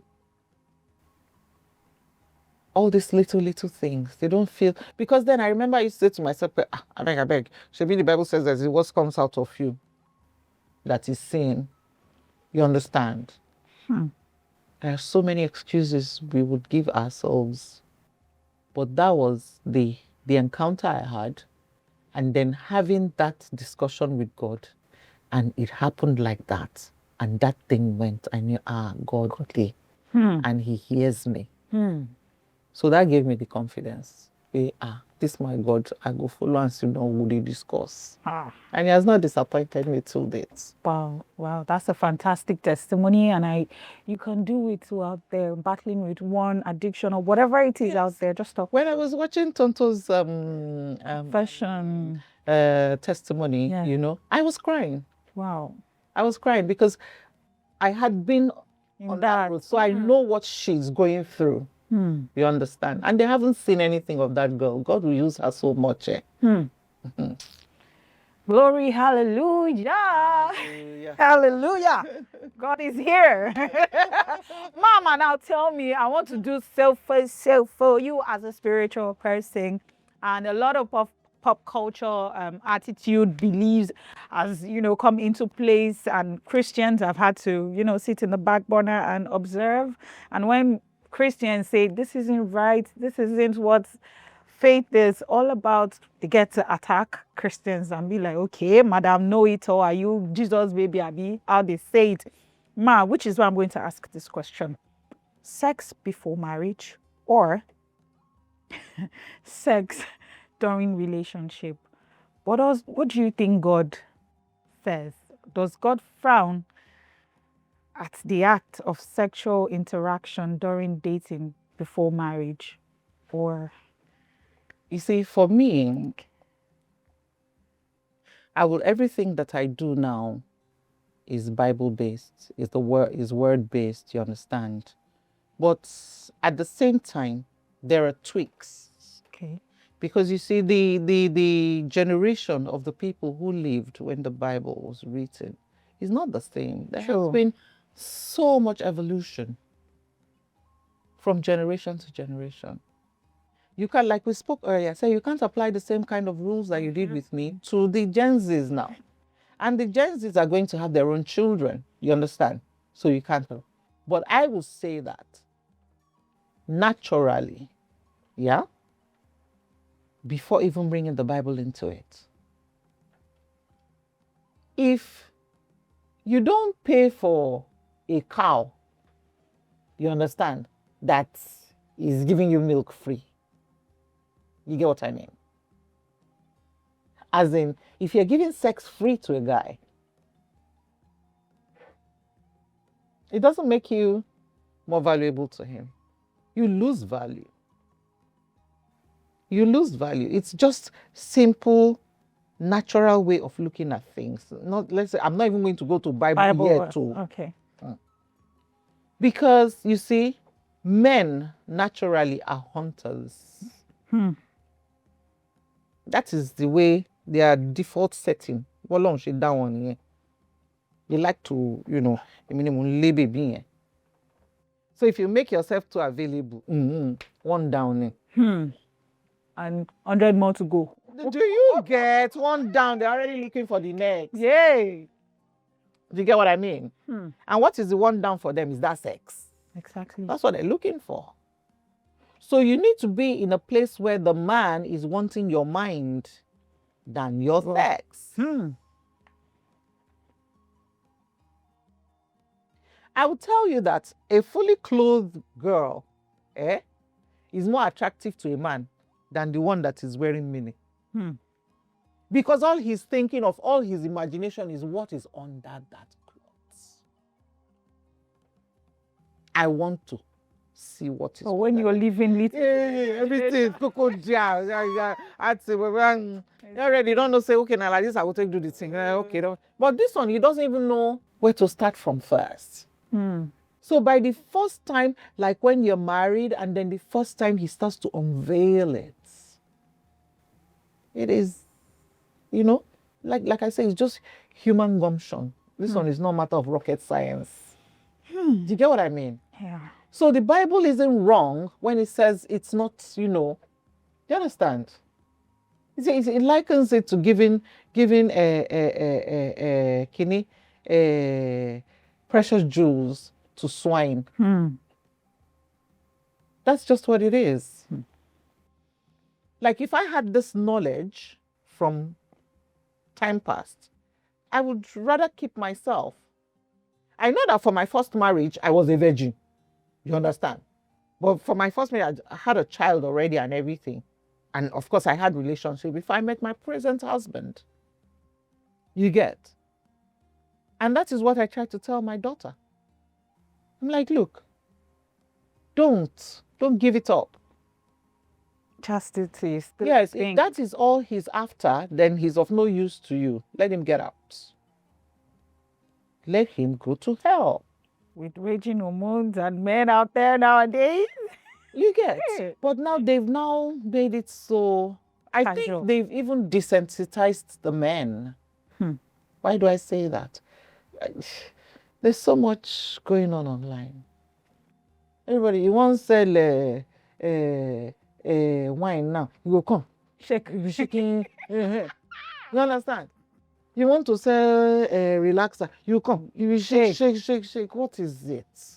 They've desensitized the guys. It's not like before. Where you allow a man to touch your hand, oh mama gboni.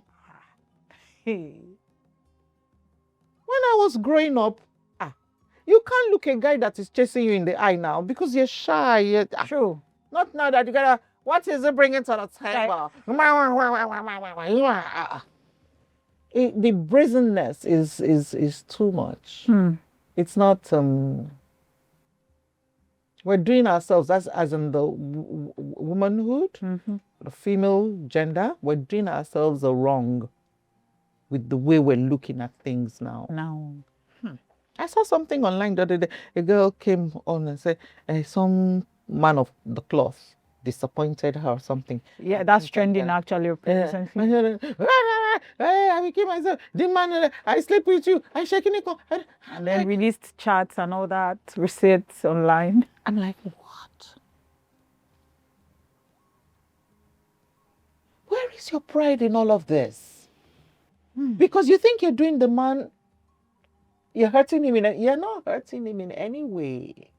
You're not. It's yourself you're hurting. So when you give yourself so cheaply, it's yourself you're hurting. It's yourself you're hurting. So it's better to, keep yourself to yourself. And there are some women who can't. I'm not going to judge anybody. But try. Because it is for your own good. And pray about it, if that makes sense. If that makes any sense. Sex before. Yes, it makes sense. God will help you. That is who God is. Say, Father, I cannot help myself over this thing. I'm feeling these emotions for this guy, and I think I might fall. You'll be amazed. He will help you because he sees that your heart is pure, and he sees that you love this person. He will help you. And the guy himself, if he's a good man, he will wait. He will wait. All right, my people, Mama CK, thank you so much for that knowledge. We appreciate you and we love you to the beat. Now, let me ask you this question. What is the chapter of your life, a chapter of your life that you have not spoken about publicly? The one you're not ready to, talk about, but you're very much ready to talk about it now.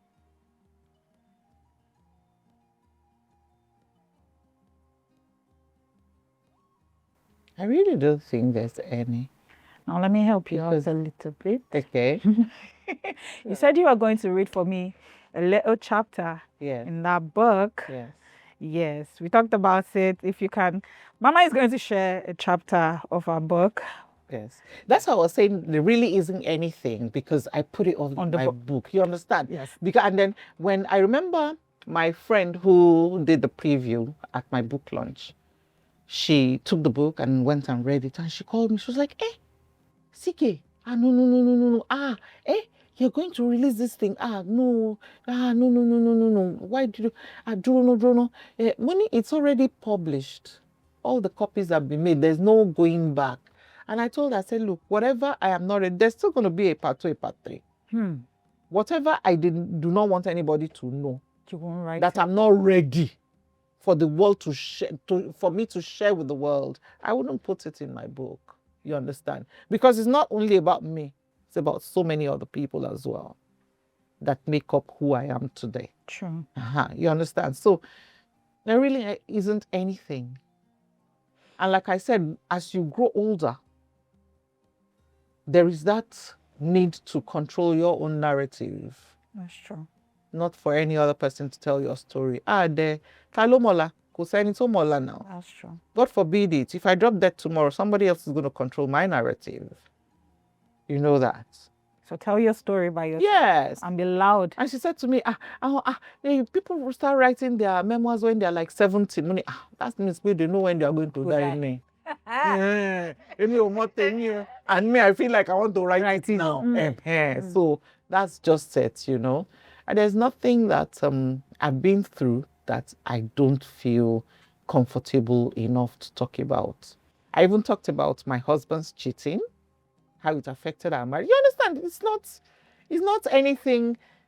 I don't want any other person to control the narrative. Exactly. It happened to me, so nobody can tell it better. You get what I mean? Yes, I do. Now, Mama, are you willing to read something a little bit for us from the book? Guys, if I've not read the book, but when Mama came, that is why I didn't take your paper. Yes, that's why she not take my. But trust me, and guys, remember, guess what?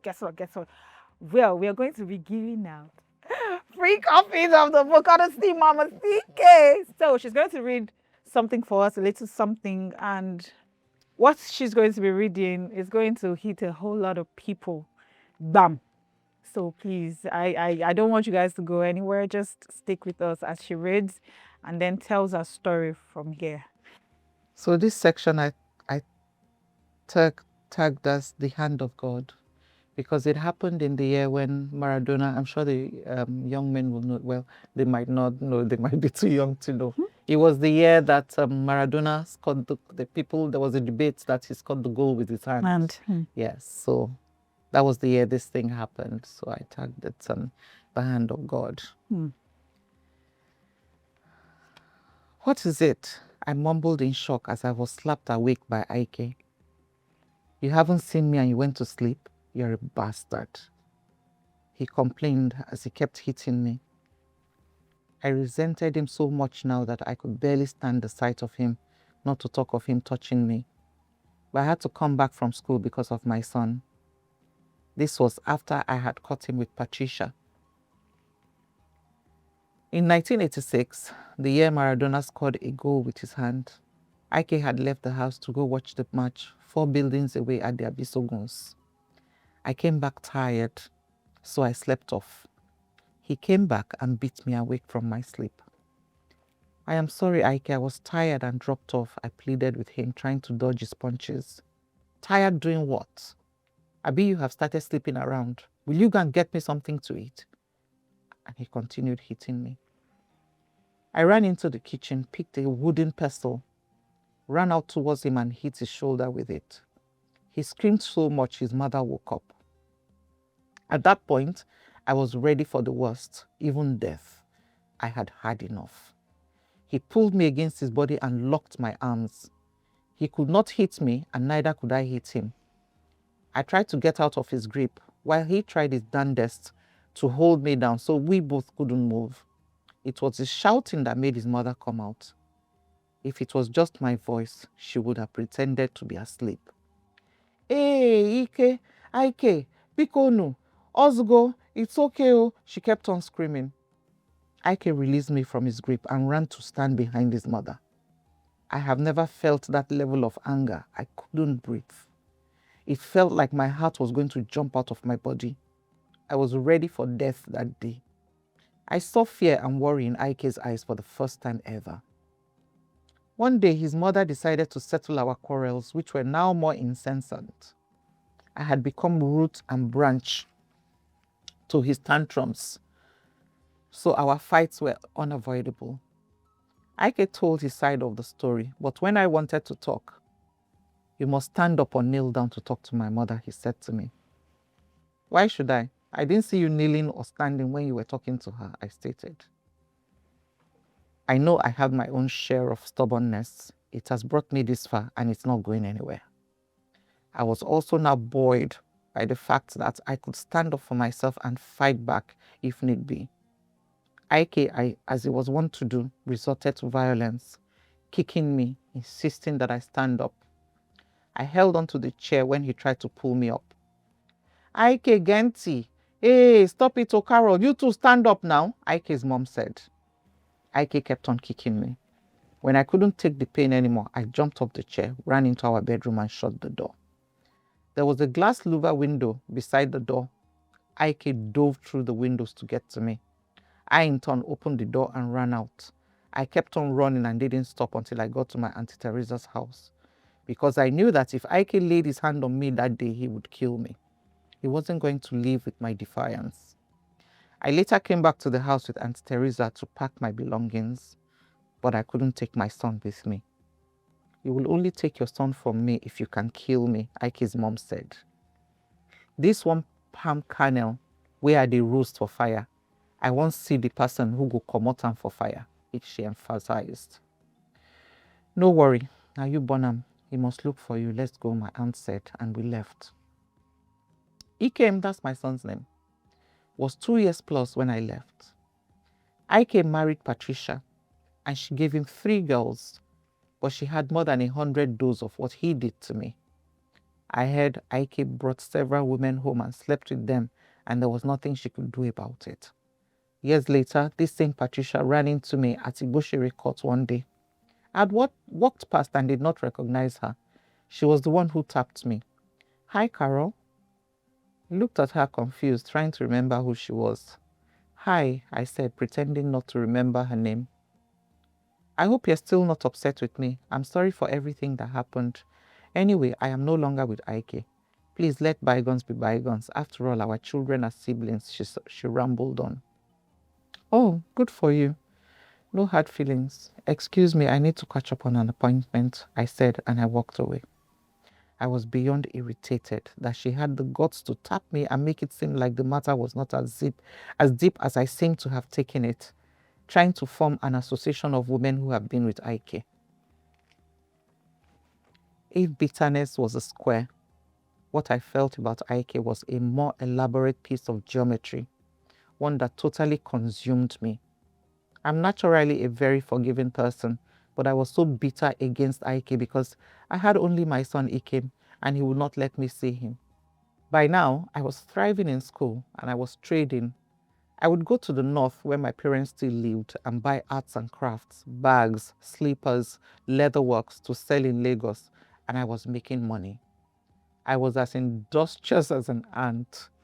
I knew I didn't have a dog, so I was hunting with a cat. I saved up and bought this beautiful bicycle for my son. I planned to give it to him on his 5th birthday. I was so proud of myself and so eager to see my son. I went with Anehita, and that's my cousin, and a friend of mine, Franca. She stayed in the upper flat of my house off campus in Lasso. That day, Ike beat me black and blue and broke the bicycle into pieces, and my son saw it all. He was watching from the window. He saw me and became curious. Who is this woman my daddy is beating? That was when my son first found out that he had a mother who was alive. They had told my son that his mother was dead.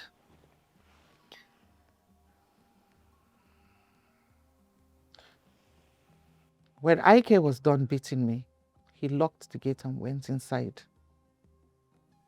And Anahita stayed with me while Franca ran off to tell T.I. Initials, all that was happening. He was the one I was dating at that time. He had a fashion outlet on Ogunlano Drive.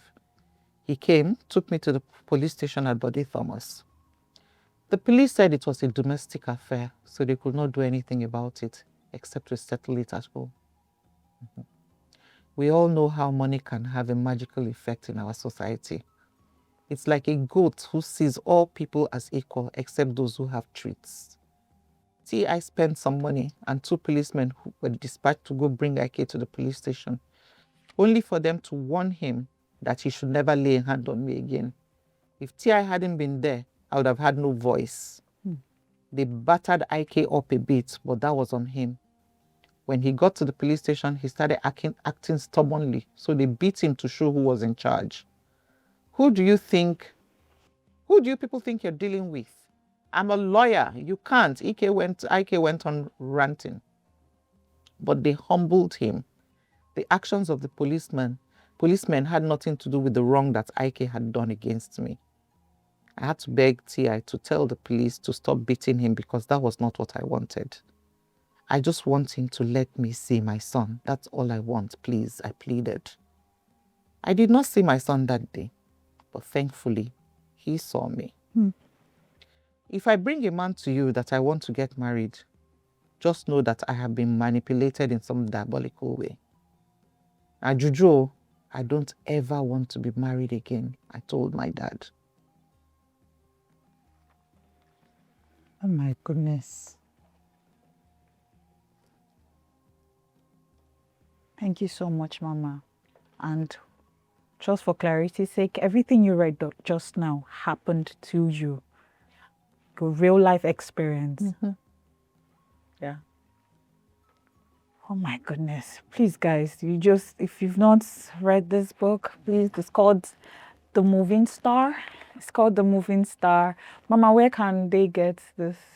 They have to order it. Okay. I have, it's on my phone. All right, we'll put it on the screen. Okay, yeah. So you guys can know how you can get this book. But to our amazing followers, we're going to be giving you a few copies. We're going to tell you what to do by the end of this video, and then you can win one for yourself. Yes, Mama brought some copies for us. Yes, she brought some copies. We're going to be giving away, but obviously, I'm keeping 2. I'm giving 2 for my crew, and then we're giving out.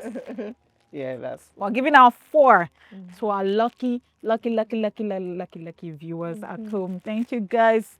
Thank you, guys. Go and pick up The Moving Star. We're going to drop where you guys can order it from.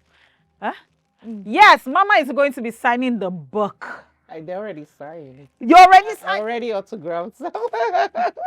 The one you are going to order, will it be signed? Mama, will it be signed? Yeah, I think I will. You okay? Yes.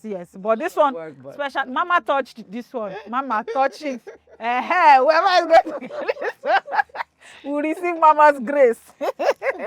Mama, thank you so much. Thank you so much for reading that excerpt. We love it. And so to every woman going through abuse in their relationship, what is one word you like to say to them? To be more than one word. I can't say just one word. Because you see, people really do not understand the depth of the damage that domestic abuse does to women. And not just women, because some men are also going through it. But you see, when you now consider the percentage, It is women who are more, you know, affected at the receiving end, you know. Apart from the wounds you see, like if you look at the kicking and everything, it's fading off over time. You know, you see like a dark patch there that's fading off where he was kicking you. Just that my bone didn't break, you know, everything. There's so many other stuff that, you know, that had to, like I said, writing this book was therapeutic for me. So there, I wasn't going to hide anything. As I said, there's still a part 2 that's going to come because it has to come out for me to feel the release. For you to heal even. For me to heal totally. You understand, you know? Apart from the wound, you see the black eye, the bleeding head, the bandage, it's the one that is inside that is worse. And it takes the grace of God for that to heal. And it is also God that healed me. It's in my book. I went for a program in the MFM church. It's not my church. My sister-in-law is the one who goes, you know, and she had told me about that, you know, program. And I went for it. And the word of knowledge came that there's a woman here. You're holding on, that God loves you so much, but you're holding on to this bitterness.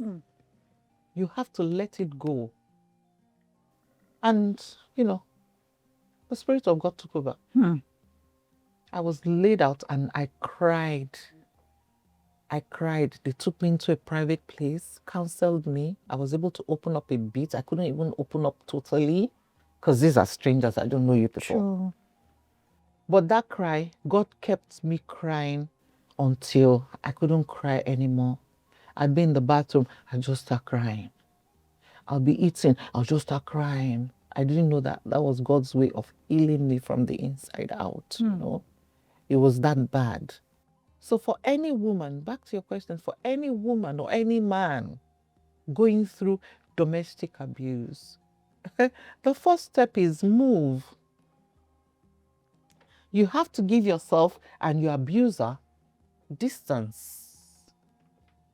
You have to. And the second thing is confide in somebody. Okay. Don't hold it in. Don't keep it inside of you. It will kill you. It makes it easier for you to heal when you talk about it with somebody and you're able to hear sorry. You're able to hear someone trying to explain what is happening. If you leave it to only your mind to, you know, understand it, the devil will use it as well, you know. And when that bit, and that's how you see, you hear of some women who were not born lesbians. That's true. You understand? But because of the horrors they've gone through with a man, the bitterness builds so much, it becomes huge hatred. And they can't stand men. And the next thing, they turn to women. They probably were not born like that. You know, there have been instances like that, you know. So you have to distance yourself, find a confidant, if possible, confidants, build a tribe of people that can protect you. Because this man used to come anywhere I was, he was stalking me. Even after you had left? Oh, Lord have mercy. You understand? So you have to build a tribe of people that can let you. If your parents are people you can talk to them, especially your mother. Let her know. Stay away. And now we have counseling, we have, you know, therapy, we have things like that. They're acceptable in the society now. Yes. Talk. The more you talk, the more you let out the hurts. And in some instances, therapy has been able to heal marriages that, you know, abuse is taking place in. Because sometimes it's not that the guy himself just wants to be beating you. There are triggers. Maybe what he saw growing up, he probably saw his father beating his mother. True. I give you an instance. I was on a talk show years ago. It was Uncle Bimbo Manuel that, you know, held the talk show then. And then I heard a lady say, not on the talk show itself, you know, we're just gisting, just like we're gisting earlier. And she said that, you know, on this matter of abuse, it was the topic of abuse we're talking about. And she said for a long time, she believed that if her boyfriend didn't beat her, he didn't love her. If he didn't beat her, then he didn't love her. Yes. He has to beat her. And she learned that from her parents, because she realized that anytime her father beat her mom, yeah, by the time her father will come from work, maybe they will not be talking to each other for like 2 or 3 days. One day, her father will be coming back from work. The mom would have made the father's favorite food. And then, you know, she's from my area. They have this, you know, a father and mother. We have this double wrapper. Yes. And then the husband will tie it on the waist, and the mom will tie her own on. So they are back together. That is the father's way. That's their own way of saying sorry. And then for the next like 2 or 3 months, everything will be sweet. The father will be coming from work, he will buy things. You understand? So in her child's mind, she's like, okay, this is how it works. Beats me, things will change. Yeah, you love me and things will start happening. You understand? Wow. And then she also was unlucky that the first 2 or 3 relationships were with people that will beat her and buy her gifts. You understand? So these things go deeper than that. So if they can get counseling and therapy, they're able to talk about their fears. They're able to talk about what is it that triggers you, that the girl does, that makes you want to beat her.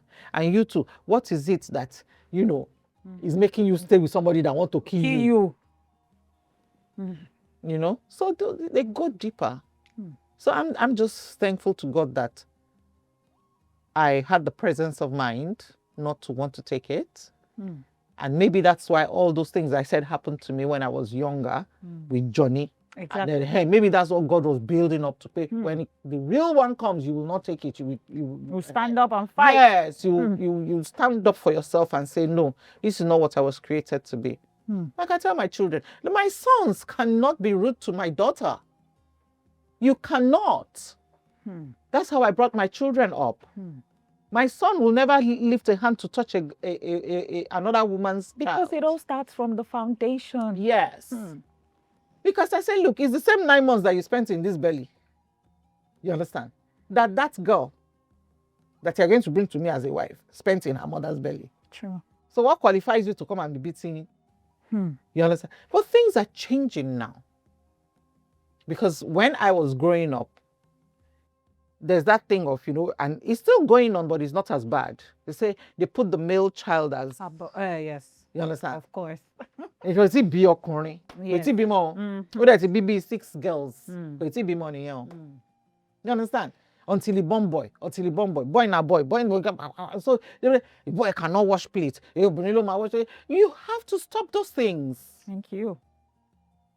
You have to stop those things, because I grew up in a home where when my mom gives birth, before anybody comes to take care of my mom, my dad does everything. It's in my book. My dad does everything.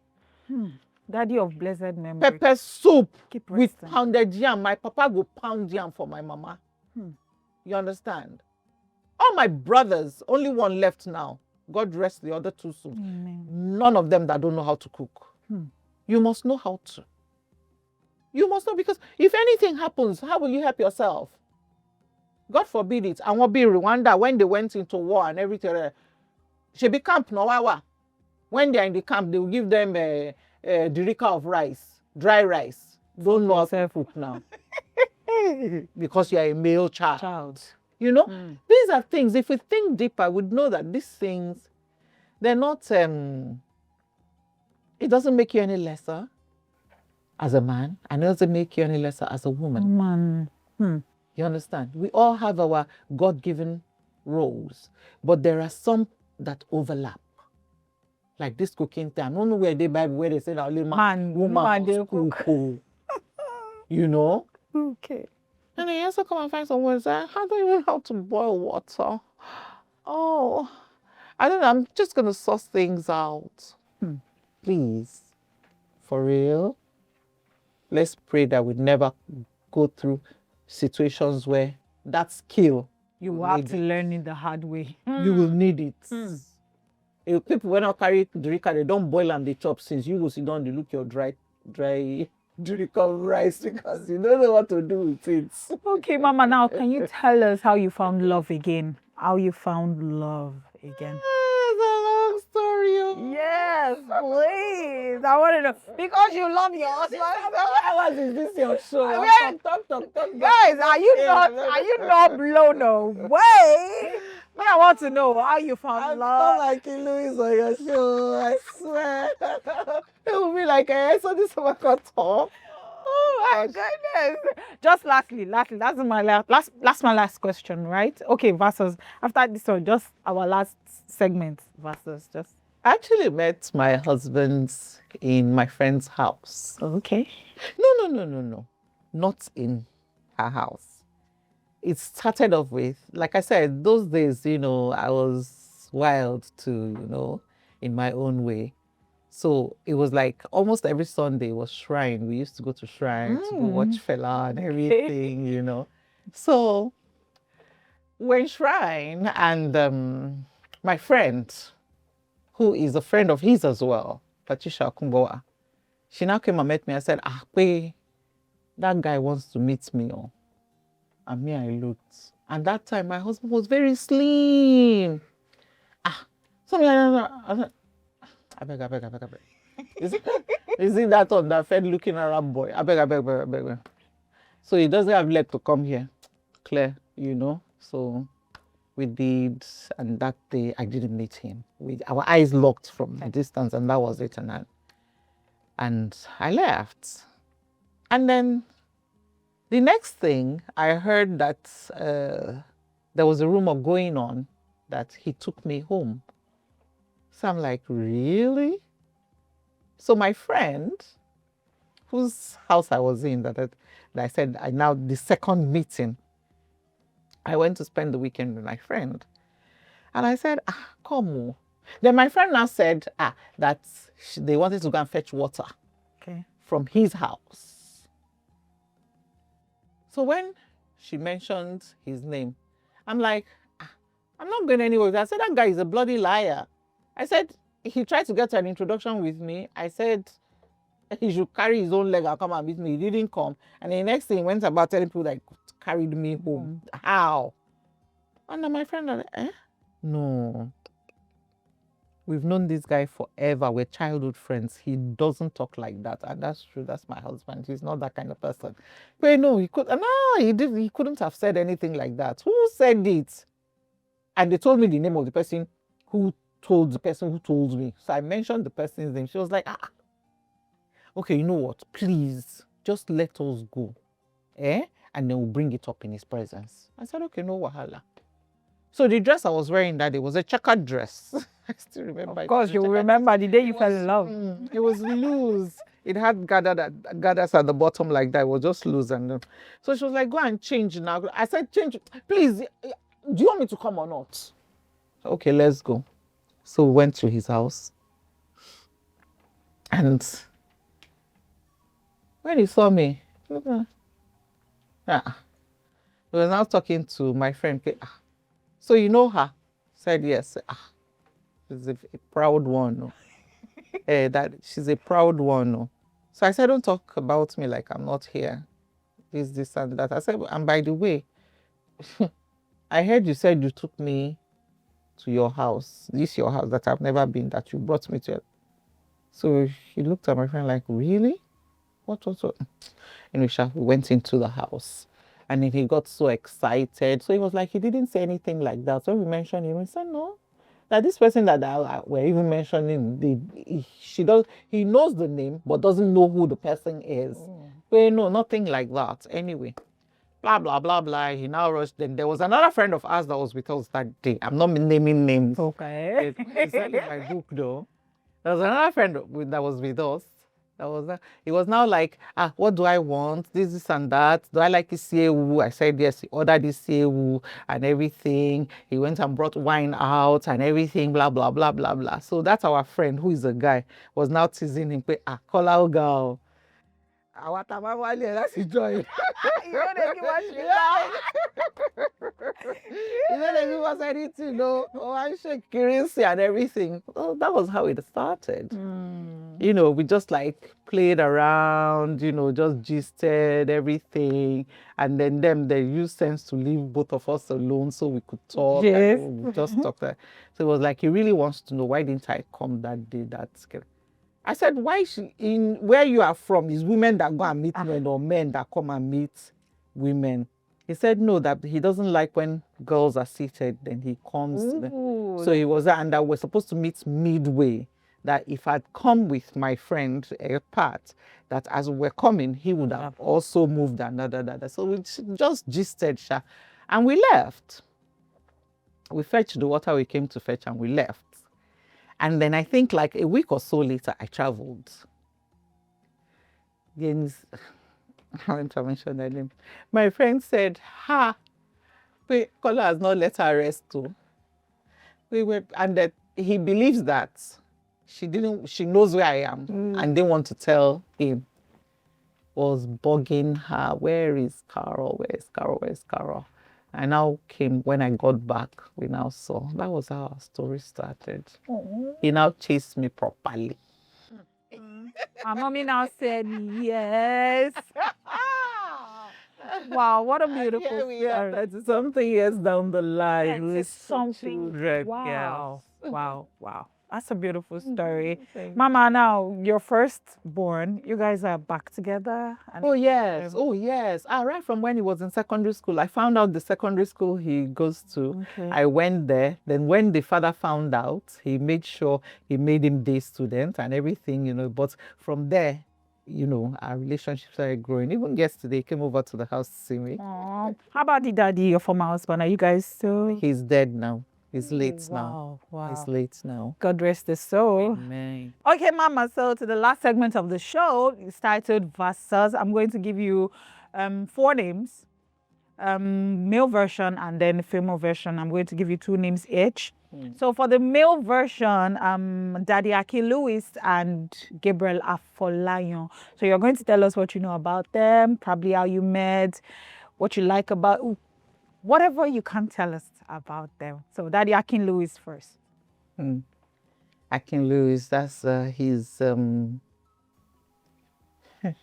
trying to look for what word to qualify him. Is a super actor. It's not, you know, he wears the role as a garment. True. You understand? He becomes, and it's the same word that we use for Gabriel. Gabriel too becomes, you know, when you can't tell the man from the character, that's when you know that person. That's what Akin Lewis does. He's very good at his, you know, his craft, and it's. I started watching Akin Lewis from the days I hadn't even come into the industry then. Wow. From the days of when he did Mind Bending. The guy, a fine guy. Honestly, he's still fine. That is still As the as the don't they understand the advance.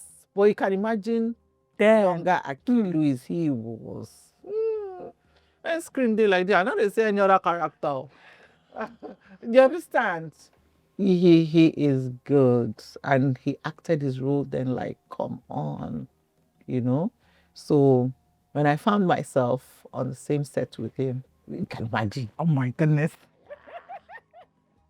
I was starstruck, and then he made me comfortable, and I enjoyed working with him.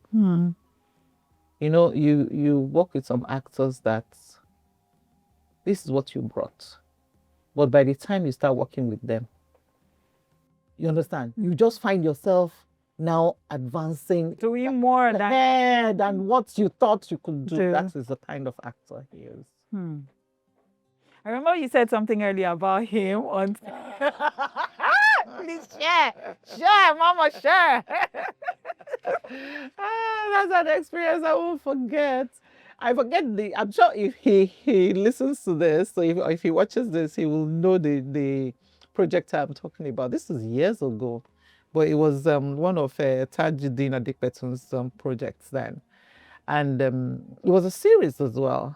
So we were shooting, and that day we shot late into the night, and everybody was tired, somewhere in Lekki too. And we were on a settee because we were playing husband and wife. Okay. And Akin Louis, I think I had sweated or something, and we had a break, and they were trying to like, touch up my makeup. And Akin Louis had just dozed off. And next thing you know, when we're ready to go back on and everything, camera back, yeah, action. And he just and he just came out from the sleep and just reeled off his line and in character. Oh my goodness. We could have continued, but the whole crew and they burst out laughing like, what? It was something to see, you know. That just shows you the depth that he has. He is good. He's good. Kudos to you, Daddy Akin Louis. We love you, sir. No, Mama. Uncle Gabriel Afolayo, what can you say about him? Gabriel is the real McCoy. Come on. His acting is poignant. You can't watch Gabriel in a character. You have to come with your A game, Yes. or he'll steal the show. Absolutely, I agree. That's how good Gabriel is. It can be that his character is the sub. If the lead is not good, now only Gabriel and I go see for that film. I swear to God. That's how good Gabriel is. He is amazing. When we did The Girls Are Still Not to Blame, even me as character, I was playing his mother. And then he now, the scene, he now stands up and he's charging at the chiefs and everything that came to the palace. And when Gabriel now stood up, he was not, oh God, he just let go like this. Me go, I shook, and it was, you know, it was how do I put it? It was the right reaction, you get, but I wasn't prepared. Yes. But I reacted to what he was doing. And that's what acting is. You understand? And that makes it so natural. You know? By the time we're done, I was like, oh my, you know, what's getting out of Kako? What's all this? You understand? But that's him. You know, like I said, these two people, they become the character. I would love to work with them any day, anytime, because I know that my work will not be so difficult. It won't be boring and flat. Thank you. You know, they're good.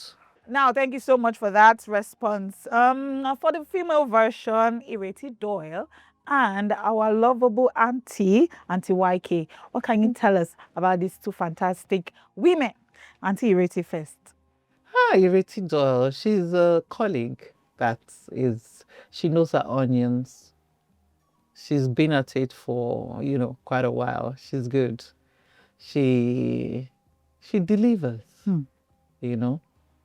But apart from her acting abilities, I don't know much about her. Then okay. You know that when no, there are actors. You understand? She is amazing. She is good, and I worked with her on the set of Tinsel for many years. Yes, so yes. You can imagine. So she's good. She's very good. All right, Auntie YK, what can you say? Our person. What can you say about Mama YK? She's the best of them all. YK is my bestie. In case you guys didn't know. Best friends, and we've known each other for close on 40 years. Wow. Yes. She's an amazing person. She traveled, and the recently concluded Ake Festival. Okay. They were because their mother's book is out, I read, just like I read from my book, I read some excerpts from their mother's book at the book launch, because we're that close. I more or less like lead with them. So when they went on tour or anything like that, I'd be the one that'd be with their mom and their grandmom. Yes. And when she traveled recently and they were having their K festival thing, they were going to have like a book chat about her mom's book. She just sent me a text, said, Carol, I need a favor. Something happened. Immediately I called her. Quick, I said, I've forgotten about this Aki festival thing. There's nobody else that knows mommy than it. Apart from us than you. Please, can you get her? I dropped everything. I went, because that's how close we are. And she's one person that I can confide about. Most of what people are just starting to know today, she's known, she understand. She's that person. And she's good at when she used to dance. Do you ever see any dance? Mama is on fire, always on fire. She still dances so well. Have you seen Yenny? Yenny is older than me with 2 years. Wow. But she is as sprightly as they come. But what I love the most about her is her motherly heart. She loves people. She loves to help people, and because of that, people take advantage. People take advantage, but she will be like, come back. Yeah, just come. I'm not saying it because she's my bestie. She is amazing. And she's one friend I've had over years that I cannot say for once that she has failed me. And you know how difficult that is to say about people. Because some would have failed you, but you won't really or any. This one, we're honest with each other. We've gone beyond being friends, sisters. Now, let me ask you this last question about Auntie YK. What are you most grateful for about Auntie YK? Like, what are you in your friendship? That she's my friend. That I get to call her friend in the true sense of the word. I'm so grateful to God for it, And when I pray, she's in my prayer every day because I want her to be saved. I want her to be a Christian. Auntie Yenny saving is coming very soon. For real, because I love her so much. She is, I tell you, she's better than most Christians I know. Her heart. Do you get? So you see this thing that they're saying, who will make heaven? It's only God that knows. It's true. I kid you not. Because you see, even the ones that are carrying the Bible that are standing in pulpits, they don't even... You understand? It's only God that knows people that will enter. So I thank God that she's my friend. She's my son's godmom. And I'm the daughter's. Do you understand? We've come a long, long way. G gets. We're so close that nobody can say anything wrong about her in my presence and get away with it. Because I know she's a pure soul. Yenny does not know how to hold grudge. She tells you as it is, and that's how I am too, And that's why we can, down to earth people that we can really gel. And over the years, and I'm grateful to God that I met my husband through. Yes. Wow. Because if she hadn't told me, come, no, he's not like that, come. I wouldn't have a hair. Wow. Or if I'd met him else, I would have boned him like he was Titani, you understand? That's true. But because Yenny vouched for him, and on our wedding, she was right behind me. As a best lady. Yeah. Wow. Auntie Yenny, God bless you, Mama. God love you. And on that note, my people, all you have to do to get Mama's book, Mama TK's book, is just don't forget, guys, we're going to be dropping the link where you can order the book from. But what you can do to win these amazing 4 copies right here is just by typing in the comment section, I love Mama CK. That's so easy. Yes, exactly. So easy. And then we pick. And then we pick randomly. Don't come for me. All you have to just do, go to the comment section and type I love Mama CK. And then we send you a copy. Mama, thank you so much. We love you. It's been amazing. Thank you so much. Let's now tell us where, how and where we can order this book from Mama. Over to you. Tell the people what to. Yes, I have to check that information in my phone because I don't like the bank details and all that. I don't have it off the cuff. Okay. The book is going for 7,500. I made it as basic, you understand, so it's not so expensive. 7,500 people. So they can pay into a Fidelity Bank and send a proof of payment by text to, I'll reel out the number. And then I also want to say this, the book, I was supposed to launch it at my 60th. Yes. But I didn't get to do that because the books were not out then.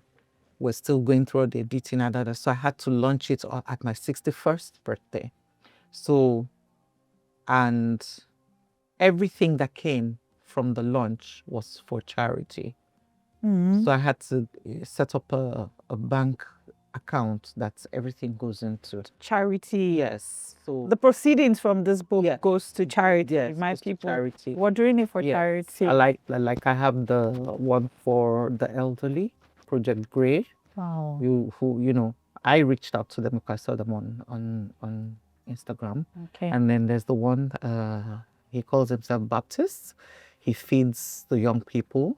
He just cooks for them and feeds them. He goes to orphanage and I know about him. I know. So I also, reach out to them as well. And then also sometimes I come across online, like somebody might be in dire medical, need medical attention, and they put it out there. They are looking for donations, and I just verify that it's true, and then from there I send something, and I always say keep it anonymous because I do not believe in telling people. Those people will now carry camera and they brought it. No. I mean, anybody can do whatever they do, but I don't believe that it's right for the dignity of the person that you're helping, and generally, You're right. The details, Mama. So, like I said, please pay 7,500 into this Fidelity Bank account, 6010-812-751. I say it again, 6010-812-751. And then after paying 7,500 into the Fidelity Bank account, you now send proof of payment by text to this phone number, 0704 7000, that is 3 zeros, 0704 7000 397. And immediately we get it, you'll get your copy of your book. But the delivery to your doorstep will be at an additional cost. Of course, as yes, should so be. you pay for your delivery. Yes. All right, people, the information will be on the screen. So feel free to always go back to the screen and screenshot and then do the needful. And don't forget, it is for charity. Let's feed the people. Let's help the poor. Let's help the needy. All right, Mama, on that note, we are wrapping up. Mama, Shebi, you will carry my food and go now. And go out. Because... Yes, so... and I enjoy it well. Now that at least you have told me that you read my book. And I've told my people, let's come hard for this book. Me, please. Let's come hard for this book. All right, Mama. On that note, let me tell the people at home to keep watching, to keep liking African A-List and share and let people know about African A-List. Yes.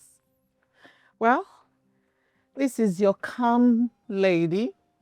Lady CK in the house. I've had an amazing time on this set. And I knew I would because the interviews that I've watched have been quite, impressed, and I found them quite exciting. So here's telling you, link up. If you don't link up, you're missing something. African A-Lists on YouTube.